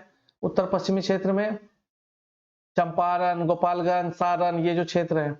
अगला सवाल देखिए आप, बिहार में जूट प्रमुखता से उत्पादन होता है? जूट जो है उत्तर पूर्वी भारत, बिहार में कटिहार और पूर्णिया में जूट का उत्पादन होता है। गोल्डन फाइबर भी कहते हैं हम जूट को, सुनहरा रेशा। अगला सवाल देखिए, बिहार में उत्पादन की दृष्टि से चावल के बाद दूसरी फसल कौन सी है? चावल के बाद हम रोटी, गेहूं। अगला आंसर है ऑप्शन ए, गेहूं। अगला सवाल देखिए, बिहार में कहां जूट का सर्वाधिक उत्पादन होता है? Option B, Purnia, Katihar. अगला सवाल, बिहार के किस जिले में फलों का सर्वाधिक उत्पादन होता है? मुजफ्फरपुर। ऑप्शन डी करेक्ट है आपका, मुजफ्फरपुर। अगले सवाल को देखिए, बिहार का सबसे प्राचीन उद्योग है? जूट उद्योग, चीनी उद्योग, कागज उद्योग या चमड़ा उद्योग? चीनी उद्योग बिहार में सर्वाधिक प्राचीन इंडस्ट्री उद्योग है। अगला सवाल देखिए, बिहार में महत्वपूर्ण कृषि आधारित उद्योग कौन से हैं? जूट उद्योग, चीनी उद्योग, चाय उद्योग। उपरोक्त में से सही? तो इसका सही आंसर है चीनी उद्योग, जो है कृषि, गन्ना से चीनी बनता है। अगला सवाल देखिए, भारत में एकमात्र पाइराइट उत्पादक राज्य है बिहार। सी सही है आपका। बिहार की जलवायु है भूमध्य सागरीय, उष्ण, आर्द्र, सवाना किस्म की या मानसूनी? मानसूनी किस्म की जलवायु। हमारे भारत की जलवायु क्या है? उष्ण कटिबंधीय मानसूनी जलवायु। तो वही हमारी बिहार की भी जलवायु है, उष्ण कटिबंधीय मानसूनी जलवायु। अगला देखिए, निम्नलिखित में से कौन बिहार की जलवायु को प्रभावित करने वाला कारक नहीं है? मानसून, हिमालय, कर्क रेखा या गंगा नदी? तो मानसून, जलवायु को प्रभावित करने वाले कारक मानसून है, हिमालय कारक है, बिल्कुल है, गंगा, कर्क रेखा भी कारक है क्योंकि सूर्य तप प्राप्ति होती है। ऑप्शन डी है गंगा नदी, जो बिहार के जलवायु को प्रभावित नहीं करती है। अगला सवाल देखिए, सोमेश्वर पहाड़ी स्थित है चंपारण में। ऑप्शन बी, दियारा। ये टाइपिंग में मिस्टेक हुआ है, दियारा। दियारा का अर्थ क्या होता है? दियारा, नदियों द्वारा जो नए मैदानों का निर्माण प्रतिवर्ष किया जाता है, उस क्षेत्र को हम दियारा कहते हैं। तो दियारा कौन सा क्षेत्र है? बाढ़ग्रस्त क्षेत्र है हमारा, ऑप्शन सी। अगला देखिए, कोसी परियोजना कब प्रारंभ हुआ? 1954 में। अभी हमने बताया था 1954 में प्रारंभ होता है और 1965 में कोसी परियोजना कंप्लीट होती है बिहार और नेपाल के बीच। अगला सवाल देखिए, बिहार में दूरदर्शन केंद्र की स्थापना कब हुई और कहां हुई? मुजफ्फरपुर में 1978 में हुई थी। ऑप्शन बी करेक्ट है आपका, मुजफ्फरपुर, 1978। अगला सवाल देखें हम, अगला सवाल क्या कह रहा है हमारा, वाल्मीकि नगर किसका अभ्यारण्य? वाल्मीकि नगर अभ्यारण्य जो है वह किसके लिए प्रसिद्ध है? घड़ियाल, डॉल्फिन, शेरों और बाघों के लिए। इसका करेक्ट आंसर है आपका ऑप्शन डी, बाघों के लिए प्रसिद्ध है यह। अगला सवाल देखिए, किस नदी का उद्गम और समागम या संगम बिहार राज्य में ही होता है? गंडक, बूढ़ी गंडक, घाघरा और सभी। इसका करेक्ट आंसर है ऑप्शन बी, बूढ़ी गंडक सोमेश्वर से निकलती है और गंगा में मिल जाती है बिहार में ही। अगला सवाल, बहुचर्चित भूकंप मुंगेर जिले में 1934 में जो भूकंप आया था, बहुचर्चित भूकंप, वह किस महीने में हुआ था? तो मई महीने में। अगला सवाल देखिए हमारा, बिहार में सर्वाधिक आर्द्रता वाला जिला, निम्न में से सर्वाधिक आर्द्रता वाला जिला आपका भागलपुर है, क्योंकि भागलपुर पूर्व में अवस्थित है तो वर्षा की मात्रा भी अधिक प्राप्त होती है और गंगा नदी और उनकी सहायक नदियों के जल से भी जो आर्द्रता प्राप्त करता है। वहीं पटना की बात करें तो ये पश्चिम में है, बंगाल की खाड़ी की शाखा से यहाँ जो है वर्षा की मात्रा कम प्राप्त होती है। अगला सवाल देखिए आप, निम्न कौन से समूह की नदियां बिहार एवं उत्तर प्रदेश के बीच सीमा बनाती है? कोसी, पुनपुन, सोन, कर्मनासा, गंडक और घाघरा, ये तीनों जो नदियां हैं, कर्मनासा, गंडक और घाघरा, दो उत्तर से मिलती है और एक कर्मनासा दक्षिण से मिलने वाली नदियां हैं, और यह तीनों जो है बिहार और उत्तर प्रदेश के मध्य सीमा बनाती है। ऑप्शन डी करेक्ट है आपका। अगला सवाल देखिए, बिहार के किस जिले को वर्मी कंपोस्ट जिला कहा जाता है? बेगूसराय। ऑप्शन ए करेक्ट है आपका। ऑप्शन ए, बेगूसराय को वर्मी कंपोस्ट डिस्ट्रिक्ट कहा जाता है। अगला सवाल देखिए आपका 266वां सवाल क्या कह रहा है? विक्रमशिला गंगा डॉल्फिन अभ्यारण्य कब स्थापित किया गया था? इसका करेक्ट आंसर है आपका सी, 1990 में स्थापित किया गया था विक्रमशिला गंगा डॉल्फिन अभ्यारण्य। अगला सवाल, भागलपुर शहर किस नदी के किनारे बसा है? क्या इसका उत्तर आपको बताने की आवश्यकता है? ऑप्शन ए करेक्ट है आपका, गंगा। अगला सवाल देखिए, बिहार भारत का मध्यम आकार वाला राज्य है जो ऑप्शन ए क्षेत्रफल में 13वां स्थान और जनसंख्या में तीसरे स्थान पर है। इसका करेक्ट आंसर क्या है आपका? इस सवाल में भी वही 12वां 13वां वाला कॉन्सेप्ट है। बिहार जो है भारत का 12वां सबसे बड़ा क्षेत्रफल की दृष्टि से और जनसंख्या की दृष्टि से तीसरा बड़ा राज्य है। अगला सवाल, पटना हवाई अड्डे का नाम लोकनायक जयप्रकाश नारायण के नाम पर रखा गया है। ऑप्शन बी करेक्ट है आपका। अगला सवाल देख लीजिए आप, बिहार में चावल शोध एवं विकास संस्थान आरा जिले में स्थापित किया गया है। ऑप्शन ए, आरा जिला में स्थापित किया गया है चावल शोध और विकास संस्थान। ऑप्शन ए, आरा। अगला सवाल देखिए, 271वां सवाल क्या कह रहा है? बिहार राज्य की सीमा कितने राज्यों से घिरी हुई है? बिहार की सीमा पश्चिम में उत्तर प्रदेश, दक्षिण में झारखंड और पूर्व में पश्चिम बंगाल और झारखंड, 3 राज्यों से मिलती है। ऑप्शन ए करेक्ट है आपका। अगला सवाल देखिए क्या कह रहे हैं हम। अगला सवाल है, बिहार में भूमि का उपजाऊ अंश किस क्षेत्र में, कौन से क्षेत्र की मृदा अधिक उपजाऊ है? पश्चिमी बिहार, मध्य बिहार, उत्तरी बिहार और दक्षिणी बिहार। उत्तरी बिहार में हिमालय से निकलने वाली नदियों द्वारा नए अवसादों का निक्षेपण होता है और प्रतिवर्ष नए मैदानों का निर्माण होता है, यह क्षेत्र अधिक उपजाऊ है। अगला सवाल, बिहार के उत्तरी मैदानी खंड को 2 भागों में कौन सी नदी बांटती है? बागमती जो है बिहार के उत्तरी भाग को 2 भागों में बराबर भागों में बांटती है। ऑप्शन डी है आपका, बागमती। बागमती नदी 2 बराबर भागों में बांटती है। ऑप्शन डी करेक्ट है आपका। अगला सवाल, बिहार के पूर्वी भाग में किसकी अधिक खेती होती है? पटसन, गन्ना, तंबाकू, गेहूं। पटसन की खेती होती है, हमारे सन की खेती होती है पूर्वी बिहार में, विशेष रूप से आपका पूर्णिया, कटिहार, खगड़िया, भागलपुर, ये इन जिलों में पटसन की खेती की जाती है। यह भी एक रेशा है सन की खेती, पटसन। अगला सवाल देखिए आप, 275वां सवाल, हिमालय क्षेत्र से निकलकर बिहार में प्रभावित होने वाली नदियां कौन कौन सी है? गंगा, घाघरा, बूढ़ी गंडक, बागमती, कोसी, महानंदा, ये सारी नदियां जो है गंगा से निकलती है और बिहार में प्रभावित होती है। तो इसका आंसर है आपका ऑप्शन डी, हिमालय क्षेत्र से निकलकर बिहार में प्रभावित होने वाली नदियां। इसका आंसर है ऑप्शन डी। अगला सवाल देखें हम, दक्षिणी पठारी क्षेत्र से निकलकर बिहार में प्रभावित होने वाली नदियां कौन से? दक्षिण पठारी क्षेत्र से निकलती है आपकी सोन, कर्मनासा, सबसे पहले कर्मनासा, सोन, पुनपुन, फल्गु, सकरी, ये सारी नदियां। ऑप्शन ए करेक्ट है आपका। ये सारी नदियां दक्षिण से आकर गंगा में मिलती है। इसका जो है उद्गम छोटा नागपुर के पठार, और सोन का उद्गम कहां से होता है? अमरकंटक के पठार से होता है। अगला सवाल देखें हम, ऑप्शन ए करेक्ट है इसका। अगला सवाल देखिए 277वां सवाल, यह राज्य नमक का उत्पादन नहीं करता है। बिहार में नमक का उत्पादन नहीं होता है, बाकी 3 राज्यों में नमक का उत्पादन होता है। अगला सवाल, बिहार राज्य में औसत वर्षा, वार्षिक वर्षा कितनी होती है? बिहार में औसत वार्षिक वर्षा 100 से 200 सेंटीमीटर के बीच होती है। यहाँ जो है पर्णपाती प्रकार के वन पाए जाते हैं। वृक्ष में देखें तो सागौन, शीशम, महुआ, ये सारे वृक्ष पाए जाते हैं हमारे क्षेत्र में, नीम। अगला सवाल देखिए आपका 279वां सवाल, निम्नलिखित देशांतर रेखाओं में कौन सी बिहार से होकर गुजरती है? बिहार से होकर कौन सी रेखा गुजरती है? 86 डिग्री जो देशांतर रेखा है बिहार से होकर गुजरती है। तो ऑप्शन बी करेक्ट है आपका। तो ये रहा हमारा कुछ महत्वपूर्ण सवाल जो है आपके हिस्ट्री और ज्योग्राफी से जो बनते हैं वो हमने करवाया। इसको आपको याद कर लेना है, रट लेना है। ये एग्जाम में इस तरह सवाल पूछे जाएंगे आपके, इनसे बहुत सारे सवाल आपके एग्जामों में डायरेक्ट आने वाले हैं। तो इसको आप उस तरह से फॉलो कीजिए, तैयार कीजिए। और इसमें जो हमने सवाल शामिल किया था, तो इससे मोटा मोटा एक आइडिया भी आपको मिलेगा किस प्रकार के सवाल पूछे जाते हैं, कैसे सवाल तैयार करना है आपको। तो बचे हुए समय का सदुपयोग कीजिए और निश्चित रूप से सफलता प्राप्त कीजिए आप 66वीं बीपीएससी प्रारंभिक परीक्षा में, ताकि फिर आप आगे मुख्य परीक्षा की तैयारी जोर शोर से कर सके। तो इसी प्रकार हमारे वेद स्टडी ग्रुप से जुड़े रहिए और मिलते